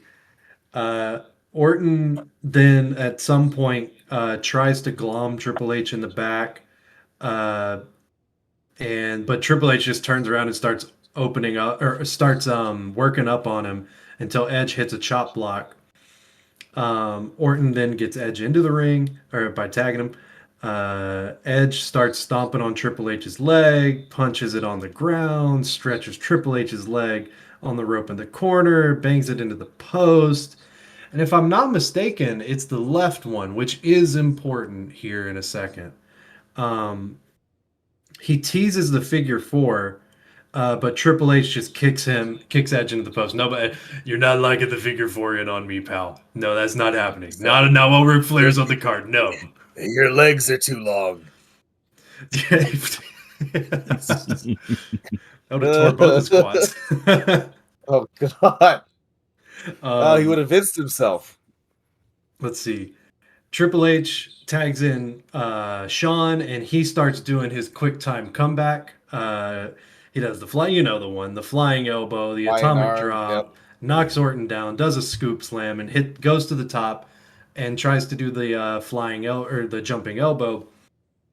He does hit it, but Orton comes back in and lays Shawn out with a Stan Hansen lariat of a clothesline. Yes. Also, like, that crowd is hot for that elbow. Like, they are asking for it. The crowd is up for this. There's a dude that is like standing up, just like tapping his elbow like crazy. You dork. You whale's penis. That, honestly, dork and the definition of it fits so well with 06 DX, 07 DX. Again, that is when we get to the ratings, I will break down exactly. Ooh, I hate this version. I hate them so much. I hate them. Right after that, Rated-RKO are out on the outside, and Shawn is setting up for a tope. And Shawn tries a tope and ends up almost pile driving himself onto the outside. Shawn also did this 2 pay-per-views ago, though, and one of the other ones where we covered, where he launched himself and he just went like, he just goes completely over. It's and he used to do that all the time, and I'm like, what happened here happened pretty often. And if it weren't for Edge and Orton like catching him fully, that would have been the end of Shawn's career right there, because he was diving headfirst straight down into the ground. Wait, is this the year that Undertaker almost did the same thing to himself? 2 years from this, I think it's Damn it. 09. 2 years? Oh shit. Wow, that still hasn't. Oh, Let's see. So at this point they both could have not been each other's last match. Triple H then runs to the corner, I'm pretty sure to check and see if his friend is still alive. And when he notices it is, he just throws up the DX taunt on the he didn't know what to do, so he taunted. Not the first time, it is the first time. Won't be the last time somebody taunts when they don't know what to do. Let's see. Edge rolls back in the ring. Shawn follows. Orton gets his attention, and Edge spears Shawn off of the apron. But Edge stays in the ring. He doesn't go through the ropes, Big E style. Triple H is throwing a fit, so the ref is distracted by him. Orton grabs the tag belt and bonks HBK over the head with it. Then Triple H hits Orton with a stiff punch to the back of the head. Loud, too. He does. I could hear it. Orton's getting concussed from all sides of the head. As soon as he, let's see, Sean's got color now. He's doing this weird crunch spasm cell on the ground. And there's a lot of spasm selling in this match specifically, isn't there? I think he's waiting for the ref to start a count because the ref has not counted this entire time. People have been outside of the ring for so long and nary a one count. The ref once again, yeah. It's disqualification. What are the stipulations to this match? No stip on this match. Standard tag, 2-on-2. There's a lot of blood for a 2-on-2 match. Let's see. Orton. A lot of violence. We fast forward a little bit, and Orton does his proto stomps. It's not quite the stomp theatrics that we know yet. He gets a few extra in it's around the Orton ribs. Stomps 1 or 2. Mm-hmm. It's like Viper stomps or something. Something Viper comment, something like that. Yeah. Orton he tags Edge back in, and Edge starts mounted punches on the ground to Shawn. He holds down Circle and hard Irish whips Shawn into the corner, and Shawn does the the back and then straight fall down spot. Edge does the backbreaker for a 2. Orton comes back in, and he's clubbing HBK in the back. He poses, continues to punch him out, and Shawn goes over to the corner, and Orton tries to chop him, but that wakes HBK up, starts chopping real fast, and then Orton just knocks him to the ground. Let's see here. Edge gets tagged back in. They do a double backbreaker spot, and Triple H gets the one interrupt for the evening, because I believe at this point we're fully in the you get one pin breakup per team per match. That's it. That was a mandate at the time, and that's what happened here. Triple H breaks it up. Let's see. Edge locks in a bow and arrow. And Hunter already used his breakup, so he's just standing there on the corner trying to get the crowd into it. His friend's bleeding there in a submission. He won't break it up. Will him out of this submission. Come on, clap for Give him all your spirit power or whatever. Raise your hands. We get a double down after a back suplex, and Shawn tries to crawl over for a hot tag. But Edge grabs his ankle, and then Edge hits a big boot. I don't remember him doing this ever. It didn't look good. I think he's done it a couple of times. I feel like I've seen it before, but it's just one of those last second things that happen. Edge is long enough to do a big boot, but he's not. He's too bowling. I don't know. His hamstrings aren't flexible enough. Yeah. He can't get his legs straight. He also doesn't look beefy enough to be doing it, where it has any impact. Test looked like he could do it, but Test also looked like, there was a point where Test couldn't do it because he was so big, but JBL doing a big boot makes sense. Like, yeah. but Edge here, no. Sean, let's see. Sean's down after that big boot, and Orton is back in the ring. Orton's doing his like wake up taunt,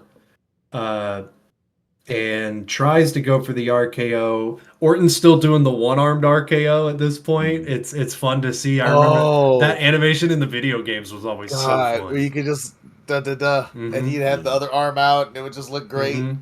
God. But Sean gets out of the RKO. We get double hot tags. Triple H hits the knee raise on Edge, throws Orton out, does the face smash on Edge, lines him out of the ring, and then hits a spine buster on Orton and goes for a pin, except he does not go for a pin. He is writhing in pain on top of Orton because his quadricep has just detached itself from his bone. Yep. I need to tell you guys that when that happened, I damn near fell out of my seat. That is my moment of the night. Holy shit. I was so happy. I know that sounds terrible, but you know what, Cheeseman? I take it back. It was all worth it.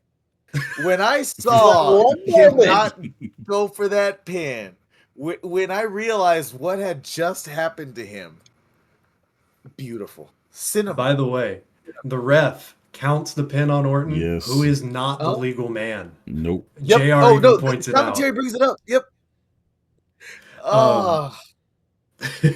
And this is where the ref holds up the X, because this is where Hunter has been like, hey, I remember the feeling of when my left quad tore. My right one is now torn. And here's what's funny. Triple H does not have a body right now that justifies that quad going out, because that man does not look like Anthony. That's why he tore it. I think that was on purpose, so that he could go away for like 7 months and go. Because when he comes back at the Rump, what was it? At the Rump, I remember. Oh no, he comes back at SummerSlam. Yeah, he was fucking. So I'm glad you brought that up, because I remember when he came back specifically, because I really hated this specific comeback for a reason. Because there could only be one king. Yeah, and we'll get into that. God, I guess we'll kind of get into I got to get my because, quad back to strength by burying Booker T. Yeah. This quad tear keeps Triple H out for the next 7 months. Yep. They were planning to do Triple H versus John Cena at that Mania. I think it's 23. This is the one where we get Cena and HBK instead, and it's which is a better really match. Good match. A better one and then too. It leads us to it leads them. Do they win the tag titles before that match or after? DX before. Or Cena and Shawn win the tag titles. Yeah, they go into that match as tag champs. Yes, before their match. And then they have don't come out hour with the match after that. Yeah. Mm-hmm. Yeah, that's true. God. See, it happened for a good reason. He gets time to get that body back into wrestling shape, and Sean gets to do something cool that he hasn't butted his way into, because if not, it probably would have been a triple threat, because God knows he can't keep himself out of the main events of WrestleManias. And when he comes back, what do they gift him with? What do you want to do, Triple H? Can I beat Booker T again? Yep. Oh, yeah. I see this King Booker character's doing really good. I need to beat him. He's really over. I don't like that. And knowing that that's what he comes back to makes me a little happier about this quad. But he didn't come back in and immediately win the belt night one. Triple H is limping around the rest of this match because he no longer has a right quad. He still manages to. Later. Yeah, when he hits on Edge. You know what I kept thinking to myself about that? I kept thinking to myself, how is that thing not just continuing to just absolutely rip off? And then I thought immediately after that, that's because it's completely off the bone. I'm about to say it was already off at that point. Yeah, it's already completely off the boat. I read in some article around the time, I forget what it was. On my own quad. Triple H said he thought he just broke his kneecap because his kneecap was on the side of his leg. And then Which is later not on what the it's supposed to be. MRI revealed that no, the reason your kneecap's over there is because it's no longer attached to your quadricep because your quadricep is not attached to anything. Oh God. Oh. Yeah, you know what? No, no. Oh. The only he gets is when I feel the phantom pain. But you know what? Other than No, I'm that, just nah, thinking of the man, he pain of deserves it. that. Oh That's what God. I'm thinking of. Oh. The phantom pain. Mhm. But all in all, couldn't have happened to a better person. Fuck. He goes to pedigree Edge. He tries. Orton interrupts, and he tries to go for the RKO, but Triple H Can't can't stand. get up. He falls straight down. Orton still RKOs him, like Yeah. on the way Yes. down to the ground. Oh, Orton And can RKO Orton anything. now has no idea what to do. So what does he do? He taunt spams. Yep. Yep. It was so funny. He looks around with nothing to do and just. Oh, it and Randy's was got so the best funny. taunts, man. Randy has the best taunts too. And then he Edge catches. crawls over. Didn't he catch a super kick from Sean when he was taunt Yes, spamming? he did. Here in a second, I think. Okay. Oh no, it is right here. You're right. I was just skipping past it. He poses and then turns around straight into a Sweet Chin music. It was so funny. Edge crawls over to try for a pin. Triple H kicks out. Edge tries to spear Triple H, but he ends up eating a turnbuckle instead. Trips hits a very weak pedigree, but I mean, it's because he doesn't have a leg. Well, He barely covers Edge, and commentary can't decide if a pedigree has happened or not, so Edge kicks out. Sean then does a tope suicida on Orton because That like made the Sean crowd is just starting to yes, the crowd is yes, he starting to did. die because they Yep. don't know what's going on. So Sean looks around, sees Orton behind the ring post, and dives through the middle of the ropes next to the Yeah. corner just to hit him to do something. Yep. Like fuck. My Apparently that was favorite all thing improv. about Sean in this match is where Sean decides to do that and then is like, I'm just gonna pick up this chair. Brother. Yeah, no, right after that, he gets back in the ring, beelines for the ref, knocks him down. Yo, He does when he knocked the ref out, oh my god. This is the funniest end to a match I have ever seen. Triple H tears his quad, and then Sean just Sean does what I do in the video games when the computer keeps kicking out. All right, let's knock the ref down, go get some chairs and just wail on him. He gets a chair. There was never an end. He is lighting up Edge and Orton. He gets a chair for Triple H. Triple H, one quad and all, like joins in the fun. They beat him down. They are ultra bleeding. Like Orton is Randy juicy. Blood is squirting out of this. I'm like, fuck, man? Orton is shaking, and I don't think he's selling. No, I think it's just from the blood loss. That shake, the shaking when he's sitting down and they do the close up of him in the corner.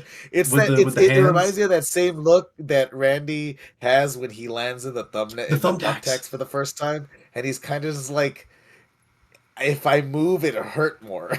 Like I feel like that's Randy's whole approach. If I stay still enough, maybe it'll stop hurting and bleeding. But let's see. HBK starts removing the tops of the announce tables, and Triple H puts Edge in the pedigree position on top of the table. This man's insane. Why? Also, Kaufman, does that not remind you of the fact that how many times has Triple H found himself on the top of an announce table with a torn quad? Hey, if he had a nickel for every time it happened, he'd have 2 nickels, which isn't a lot, but it's wild that it happened twice. It's still crazy. Although I think the first time might have been more brutal, because imagine being in a Walls of Jericho position with your quad gone. Jesus. Ow. I can feel it, man. Let's see. Sean is lining up Orton for the elbow off the top. Sean does the NWO point to Hunter, and Triple H Oh hits man, the if Sean was pedigree. a real one, he would have pointed down towards the quad. God, I wish he would have done that. I wish he would have done that, man. He Oh. he points and Triple H does the pedigree. The table doesn't break. Triple H then stands up and says, "All right, I'll do it right back." NWO points right back. By the way, the sound that the table made when it didn't break, that sounded like it sucked. Yeah. Mm-hmm. That absolutely sucked.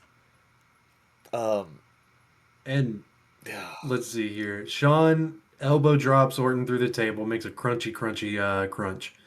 And then Sean is just flopping around on the floor. Like he's just flopping. And DX's music starts playing.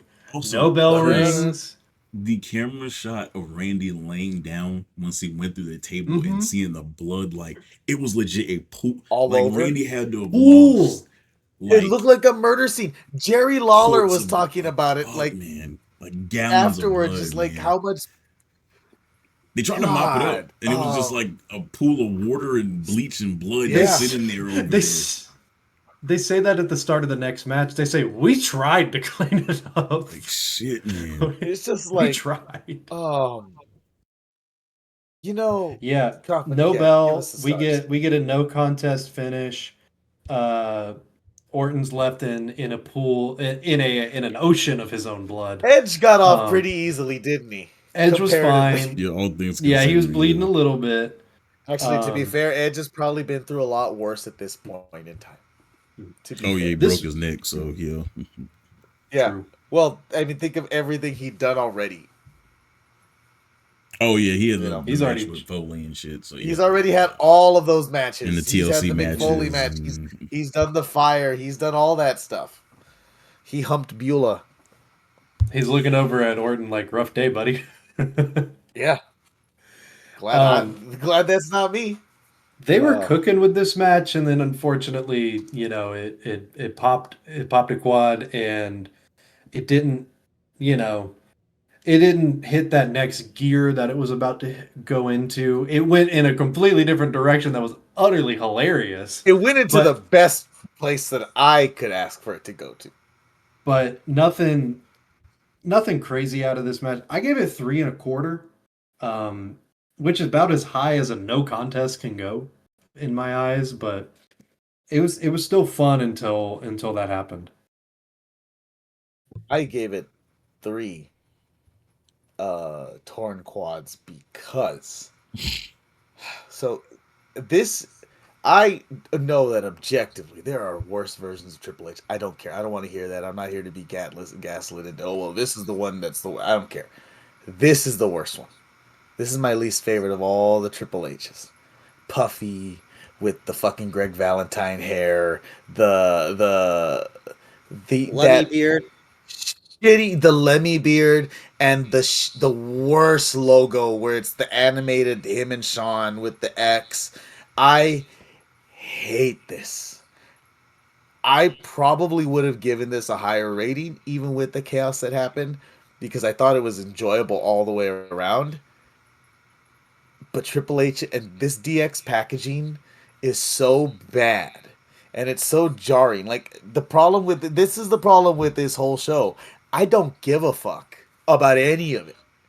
And part of the reason that I don't give a fuck about this Rated-RKO thing and the Triple H and Sean thing, which I should, because it's actually not bad. It's pretty simple and old school. It's an NWA blood feud. That's what it is. And as we've seen, like with Austin and Triple H, that shit works all the time.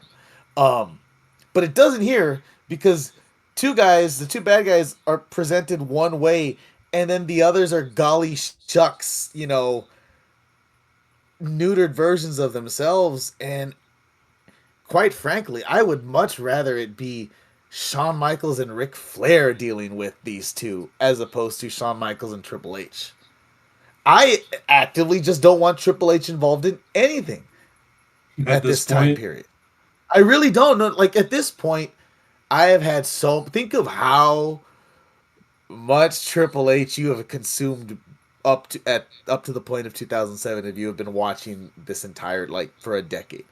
And you still got like 8 more world championships to go. You still that right? Because guess what gets said later?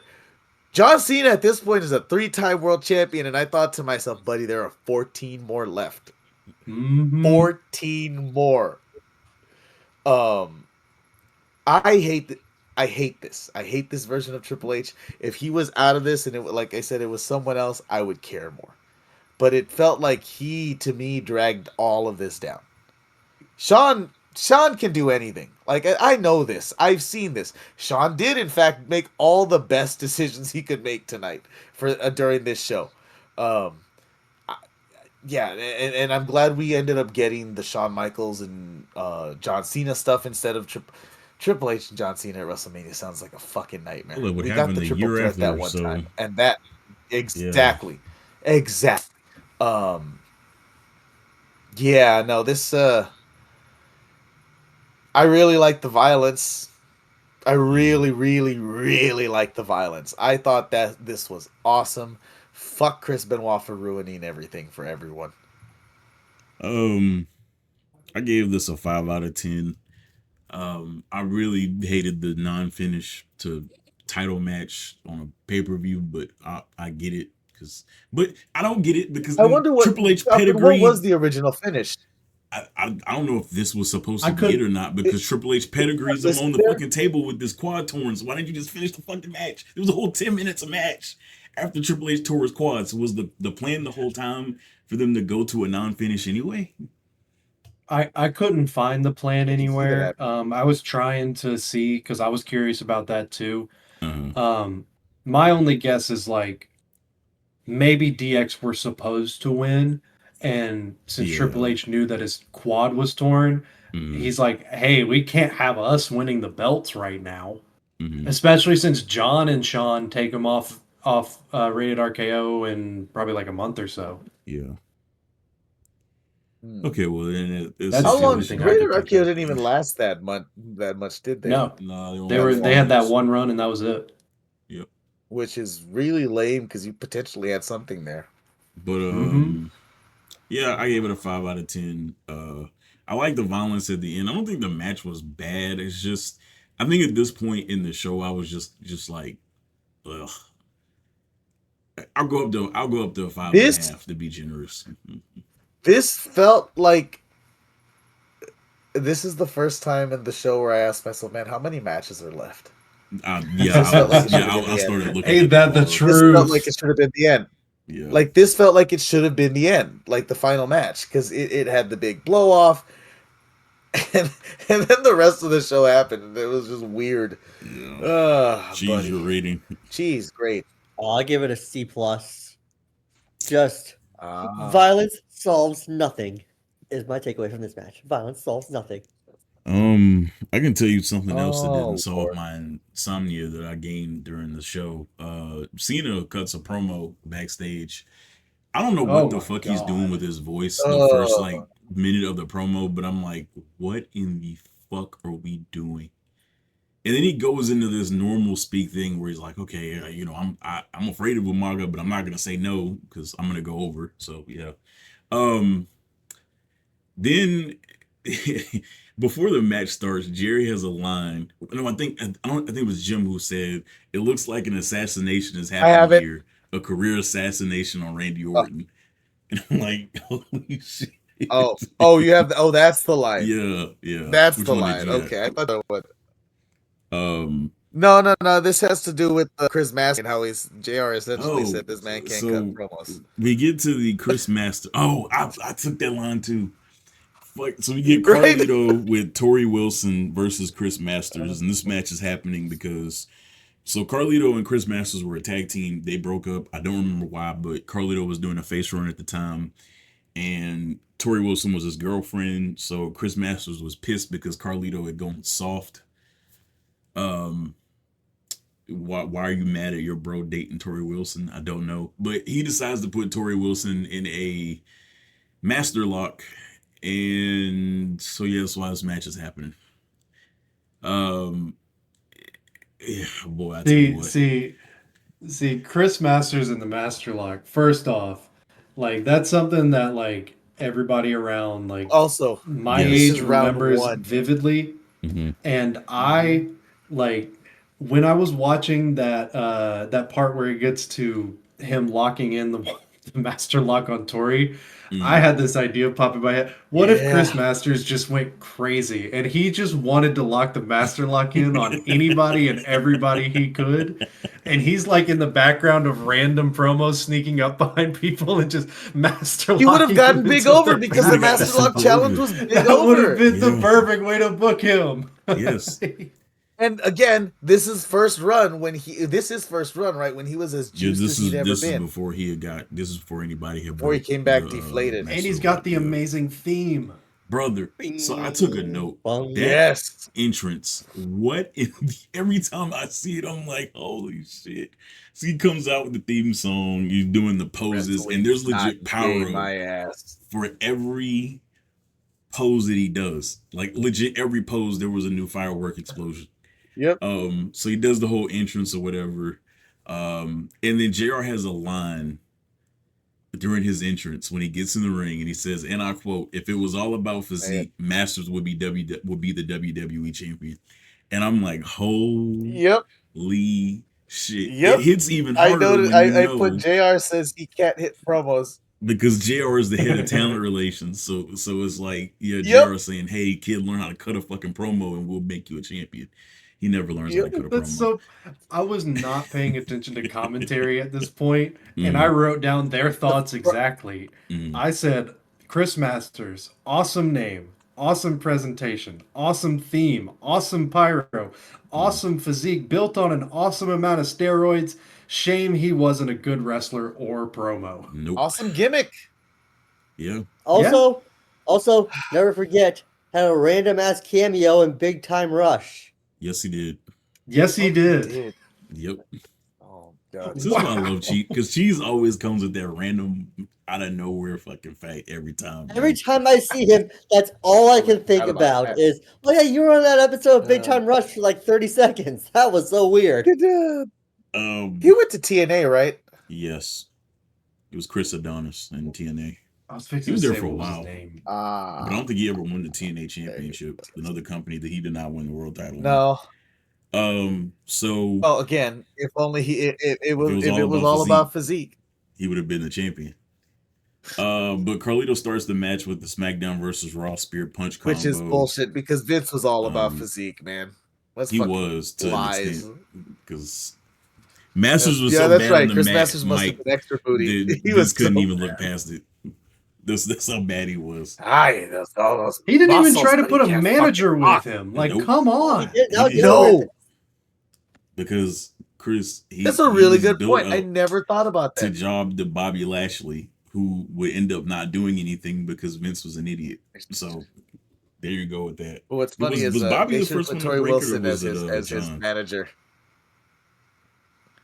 I think it was Lashley, wasn't it? Let me look that up. What's that? Let me look it up. What was the question? Who was the first person to break the master lock or to beat the master lock? It was Bobby Lashley. It was Bobby Lashley. Canonically, I think somebody accidentally did it before. But it's like how Carmella's the first Money in the Bank winner for women. Yeah. Canonically. Carlito does a top rope face buster for 2. Then Masters does a huge back body drop to Carlito. Masters is going for a belly to back suplex, but Carlito reverses it into a drop kick. Hey, real quick, what was Tori wearing? What was her hair? Because they had Tori. This is the weirdest version of Tori Wilson that I've ever seen. This was. I did not. I do not remember her doing the Carlito thing. I know it was, but yeah. I don't. Had the puppy that had the dog. Oh, and Jerry made sure he reminded you about the fucking puppies. I love Tori's puppies. I'm a dog man. I'm a puppy man myself. Yeah, I'm a puppet man myself. So then Carlito, which is one of my favorite Carlito moves of all time, he has the double springboard moonsault on Masters, which was great. Then Carlito tries to hit Masters with the Masters lock. And then Masters tries to hit Carlito with it. They both can't lock it in. And then Masters hits this like half and half overhead throw. I don't know what the fuck that was. JR didn't know what it was either. He couldn't call it. It was all about physique. T-bone half and half overhead throw something. Then Masters hits a backbreaker, back-to-back backbreakers. Then Masters hits a clothesline on Carlito out of the corner. Carlito hits his patented springboard reverse elbow. Then he hits like a running knee clothesline combo on Masters. Then Carlito like barely gets Masters up for a flatliner. Then Carlito goes for like the Rey Mysterio wheelbarrow like bulldog thing. But Masters rolls him up and grabs Carlito's tights for the win, which is the second match where a wrestler had a cool finisher and did not use it in the finish of a pay-per-view. It happened with Dykstra. This is both of my matches, by the way, where this happened. Dykstra didn't do a leg drop, and Masters never puts on the fucking Masters lock, the move that he's never lost the match when he uses. By the way. So easily. You had the Master Lock guy win via pin? Roll up. What? Chris, he grabs the tights. This is the person who's supposed to be a future main eventer, and he wins by grabbing the tights on Carlito. Hey, Darrell. If it was only about physique. Bro, look, I fuck with Carlito. I fuck with the Carlito matches. What did Kanye say? I fuck with the Lady Gaga songs, but what does she know about cameras? Why in the fuck is Masters doing a roll-up tight grab as a power wrestler? That doesn't make sense. It doesn't make sense. On 07 Carlito, who's fucking so much Carlito he can't sleep. He has no sleep. 3.5, 3 out of 10. Get this shit out of my face, man. Go. Next match. Y'all. I gave this one. I gave this 1 star. God, man. It was getting 0. But I remembered the double springboard moonsault, and so he gets half a star. This match broke me, man. I gave it 1 star because of that, and that is it. Jeez. Carlito doesn't even go for the backstabber. What?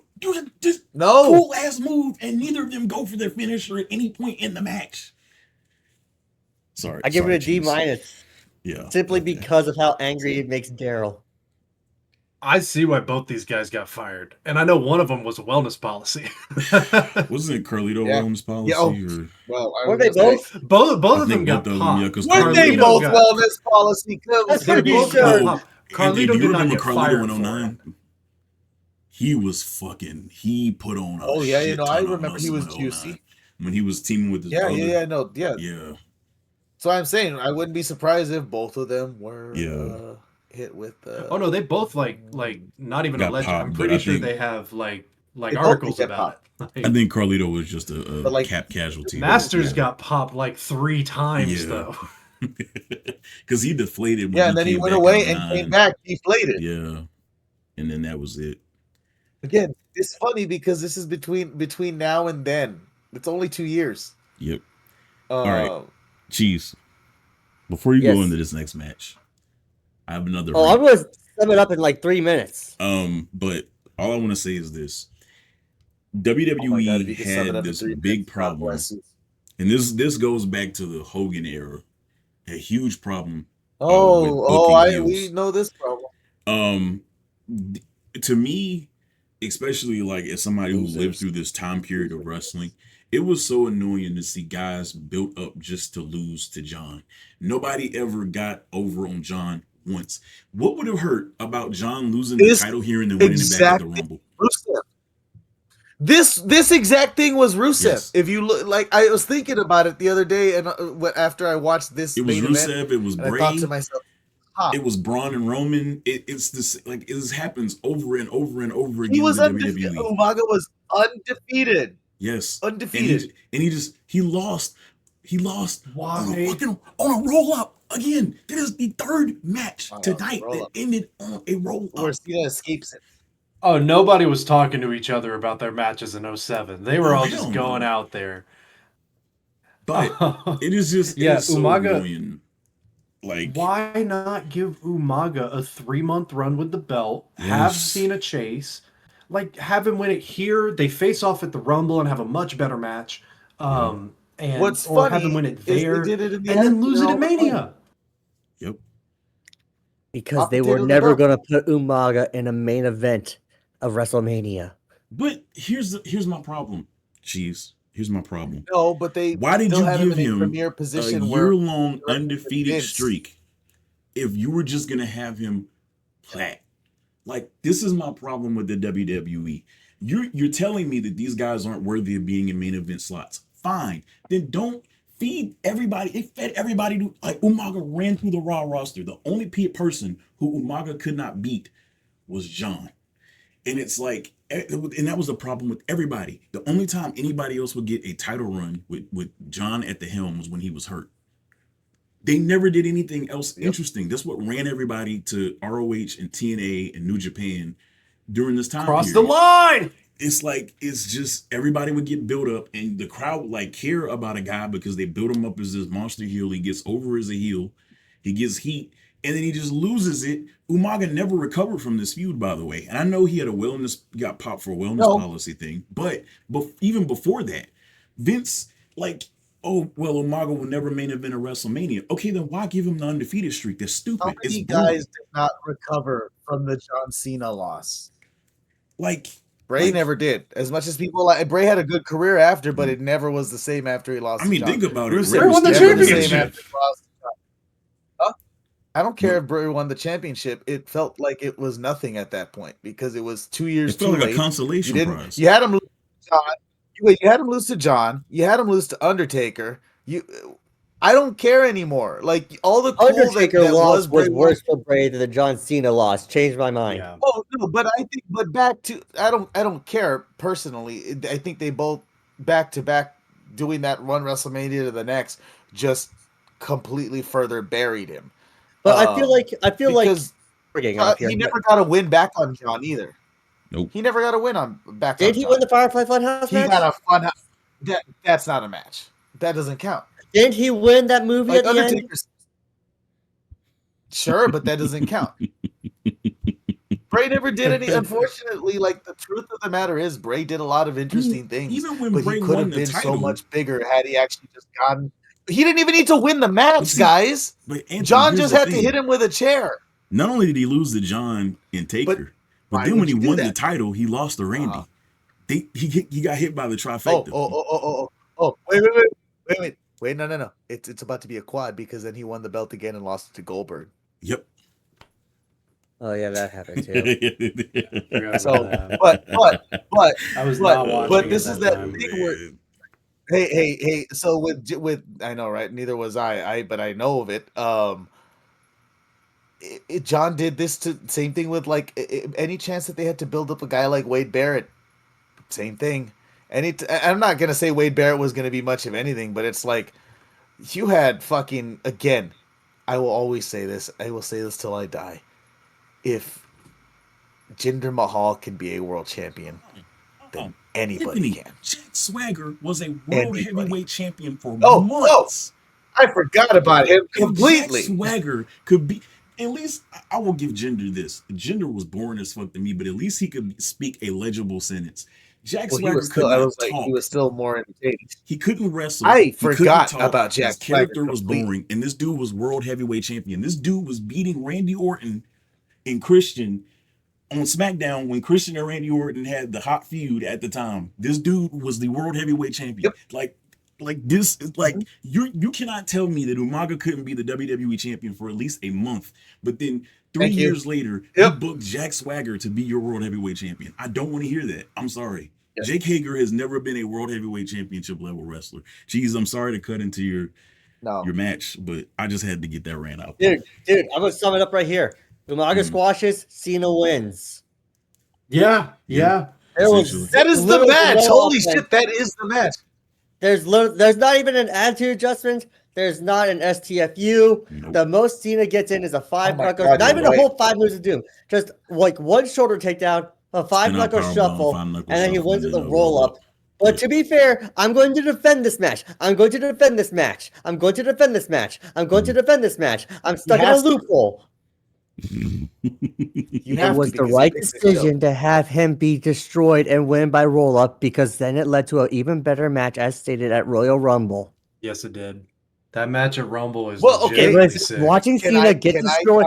He did. Yes, Umaga should have won that match, but at the same time, Cena didn't win with his normal that we get later on in his career with his normal bullshit. He won by literally just like, I gotta fucking roll this guy up and get the fuck out of here, and that's what he did. So to be fair, that still made Umaga look good. Plus, Umaga came off as an idiot anyway, so it's okay that happened. But Cheese, year-long undefeated streak ruined by a roll-up. Shit happened. But wasn't Goldberg's streak was doing that taser again? Wait, that was not good either. 19 days later, you can't have just Umaga win and be champion for 19 days. Cena wins it back. 19 days later, though, we're talking about right now. Okay. Good point. Great point, because we know they did not book ahead to Rumble. We know they did not have Umaga Cena penciled in. Did we talk about it before the before we started recording? Because I'm pretty sure I mentioned all of this felt like a bubble. Yeah. Every show, every event felt like an individual little thing happening on its own, and everything is barely connected to anything else. So why have the match? There are a couple things I wanna point out from this. At the beginning of it, JR mentions that the WWE title has changed hands up to that point only 2 times in Kansas City. I looked it up. Those are still the only 2 times they've changed hands in Kansas City. How many years at that point? Can you guess them? It was 47 years up to that point, and up to in 07, and I'm not going to do the math. Okay, 65. I'm going to say it was Bob Backlund, and I'm going to say it was Hulk Hogan, because I feel like those are the safest bets. Wait, say it again. Wait. I'm also going to say Bob Backlund, but except he was the one who ate the loss. I will give you the 2 years. I will give you the 2 years. Hulk Hogan is a correct answer. Shocker. Yay. 1999 and 2002 are the only 2 years where it happened. Hogan was 02. Hogan was Judgment Day, wasn't it? Or Backlash. Backlash 02, where he beats Triple H for the undisputed title. The other one took place in 1999. There's a very legitimate reason why they did not mention like who did it and when. Who's blacklisted? It's not a person that's blacklisted. It's the event. Over the top. Over the edge. Over the edge. Over the edge, 99 Undertaker. Over the edge. There you go. That's a fun little trivia just don't for bring you. Up that factoid at all. I thought I hit it on the money with Bob Backlund, the way Chris made that face. Like, how the fuck did you know that? I'm just like, no, it was the Hogan for me, because I was like, okay, you got Hogan. To be fair, though, Hogan's so obvious. I'm not gonna lie. For some reason, that's a good that makes sense. Well, Cheese, all roads lead back to the ultimate new brother. Mm-hmm. We can never escape. If you said any of those big names, you would have had a good shot. Another thing I wanted to, Umaga was ragdolling Cena everywhere. It looked cool. Yeah. Umaga might have the best Samoan drop of the entire dynasty. Yes. Oh, I would in my mind, he does. Another thing, that spinning wheel kick that he hit to John. Yeah, the spinning heel kick was crazy too. What the fuck? It's either him or Jacob who have the best hip attack. I think I would say Jacob. I feel like Jacob really puts into Jacob it now, because Jacob seems like he's trying to snap your neck in half. Yep. Mm-hmm. Also, the Samoan Bulldozer, crazy, awesome nickname. Mm-hmm. Yes. Let's see. Oh, and Umaga spit into the crowd. Sold like crazy for him, so that also helped. Umaga's spinning, swinging side slam thing. Oh, I didn't realize that was. Yeah. I didn't realize that was an Umaga move. I used to do that on the trampoline all the time to my brother and friends, and I didn't realize I picked that up off of Umaga. Also, Can I just quick aside? A black hole slam is like one of my all-time favorite finishers. Like every time Abyss hit it, I'm just like, it just looks like there's no safe way to take it. You're going full 360 and slam down. It's the closest we get to a seismic toss from Charizard. Big Bubba Rogers was hitting that for forever. Looks like the match is over when it happens. Yeah. Kaufman, you have a question for Cheeseman and Darrell. Well, we'll ask that here. I gave this match 2 stars. Before we get there, 2-star match for me. Match did happen. I gave it a. I'm gonna give it. I gave it a 6 because I think that the actual match was good. I just hate the finish. But that's just me. I gave it a 2 because I don't give a shit about any of what happened. I did not like this match. I did not like this story. I was done. I gotta say, I didn't. In retrospect, maybe I didn't hate this pay-per-view, but it was really. It happened. I enjoyed watching it for the weirdness that it is. Yes, that I enjoyed. Yes. Jeez, what'd you? But I would never go back to it. I give it a D+. Mm-hmm.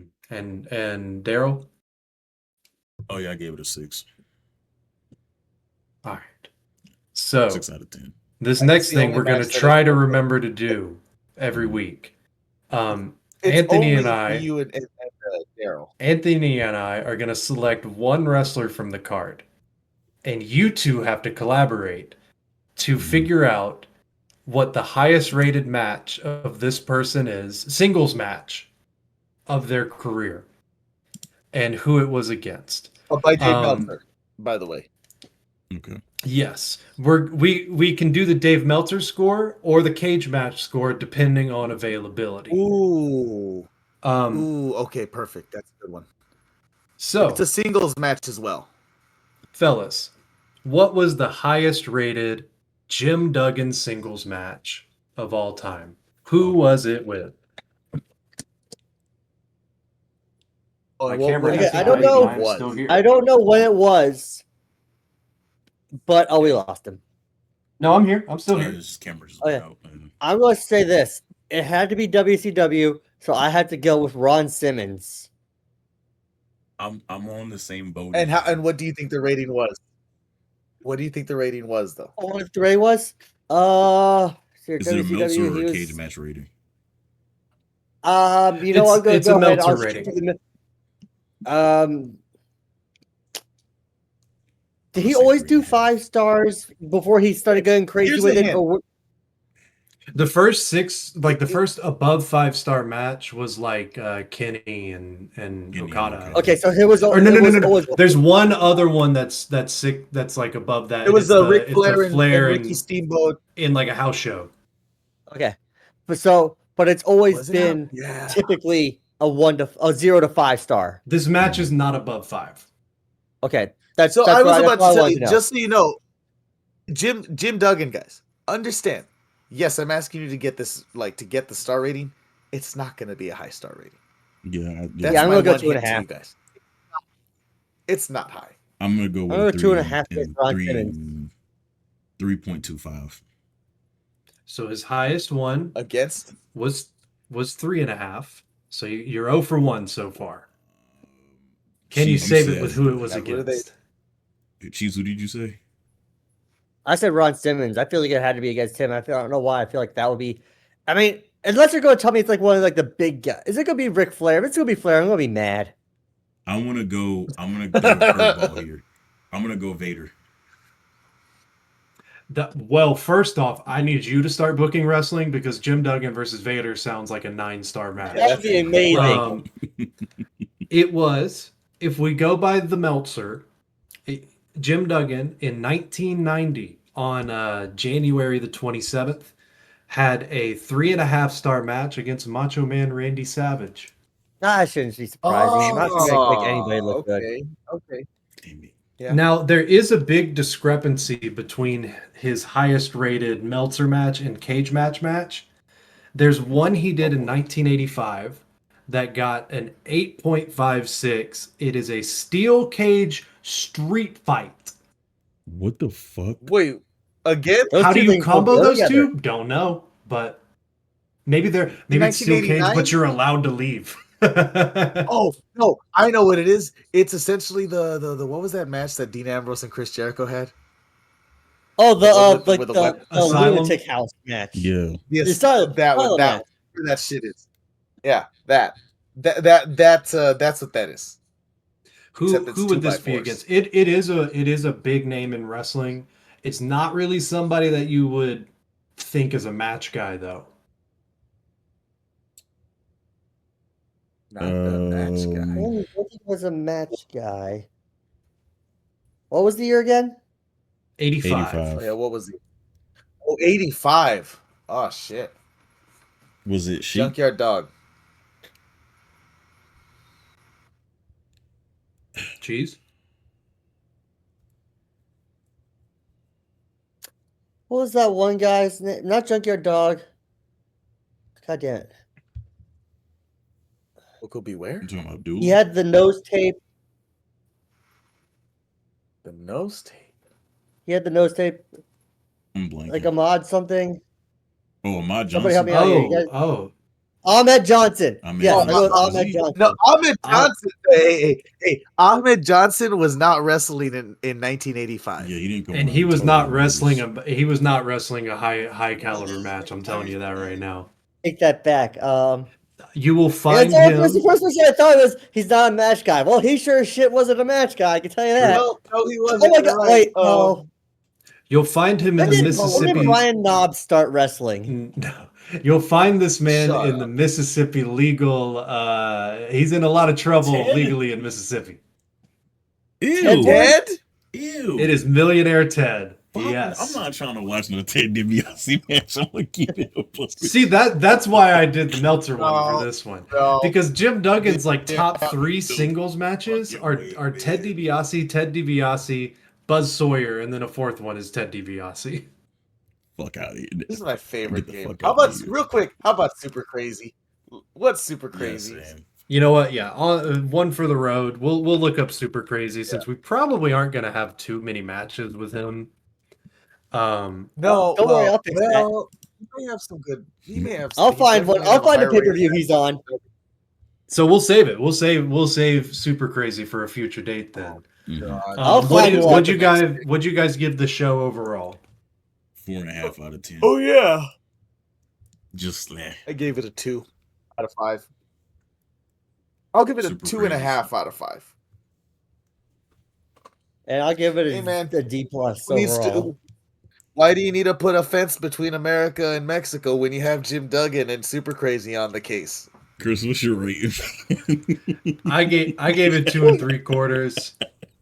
Fuck you, Is this that's is this before or after JBL has patrolled the border? This is That's what I would This is like. after. Way after. It's a few years This after. is definitely Yeah. after. That was 04. This is when JR's like, man, we don't need fences anymore. I've seen Super Crazy cut my lawn because they used to come in. Was Super Crazy part of the Mexicals? They used to come out I'm picking. on riding mowers. Yep. Chris, Yeah, this you're is your picking. time. I'm up. I got to consult the The Mexicools. pay-per-view list. Alrighty. Boy. All right, guys. So- What big show centered show are we about to get? Wait. Are we gonna actually be recording it on? Oh no, we'll record it the day after, I believe. If so, I am gonna do Battleground 2013. Damn it. Alright, let me look at this card card real quick. because Hold on. that is a very touch and go time. Something could have been good or disastrously bad. I see the fucking cover of this. That's Ryback. Shit. I know this pay per view. I know why he picked this fucking. Actually, pay-per-view. I know this pay-per-view too. I know. Yeah, why let's he do picks this one. pay-per-view. Yeah. Because Oh next my- week okay. we will be celebrating the birth of one Dustin Reynolds. It will be his birthday. Yep. I think like the day before we record, or like the Wednesday before I we see. record, or something like that. And this is Let's a run down very, this card real quick. very what's it called? This is a very big day for the Rhodes / Reynolds family. Yep.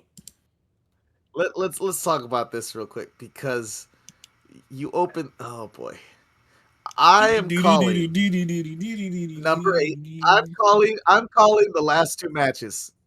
Well, no, you don't get to do that. Chris does. Chris picks first. He picks the pay-per-view. Mm-hmm. I know what Chris wants. I know one of the matches. Oh yeah, for sure. I'm getting the big gold one. Oh, you're doing 1 and 6. Wait. The big gold what?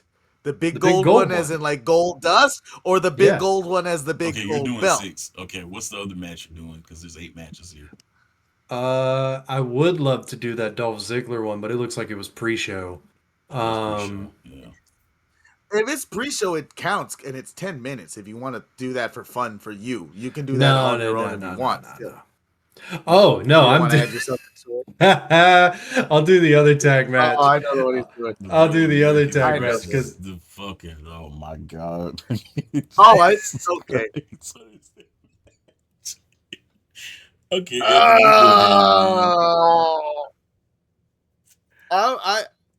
said I want 9 and 8. I'm looking at the result of that number 9 one, and I'm seeing that it's a no contest. And boy, oh boy,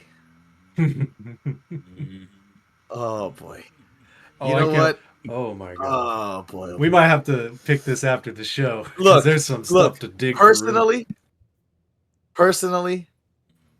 as the Hispanic, I am not doing Alberto Del Rio's match.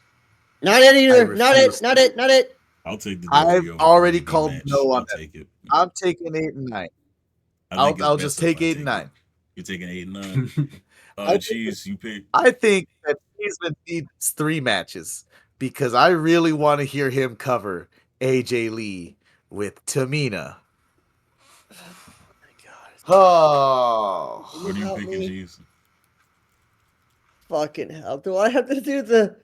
You do pick whatever one you want to, man. I'm last. I'm going first next week. So okay. Fuck, these are all horrible choices. Okay. Look. Fuck it. Okay, I'll take 4 and 5. Fuck it, because I do not want to fucking talk about the real Americans. I'll take 2. No, I already have that one. He is a real American. Hoffman already has that one. I sacrificed myself. And I get the Bray Wyatt match. You motherfucker. You're a motherfucker. That's what you are. Hey, you know what? Wait, Darrell, what do you have left? Darrell. No, what do you have left? I got Alberto and RVD. Why in the fuck did that happen in 2013? And then I'm taking Axel and R-Truth, which whatever. Pretty sure Axel would hit a shitty fisherman suplex. Everything about it. Hey. Curtis Axel with Paul Heyman. Oh, yes, when he was a Heyman guy. This is when they were pairing up Heyman with anybody they could. They said we got to get somebody over now. Cesaro, Axel, and Ryback. Ryback. The trio, yeah. Which in Cesaro he was getting over, and then they had him cut that promo where they were putting over Brock, and they kind of just killed the whole thing. So I remember Heyman talked about it. I have a match that's 25 minutes long. Fuck. Yeah, DB and Randy will give you at least a good match.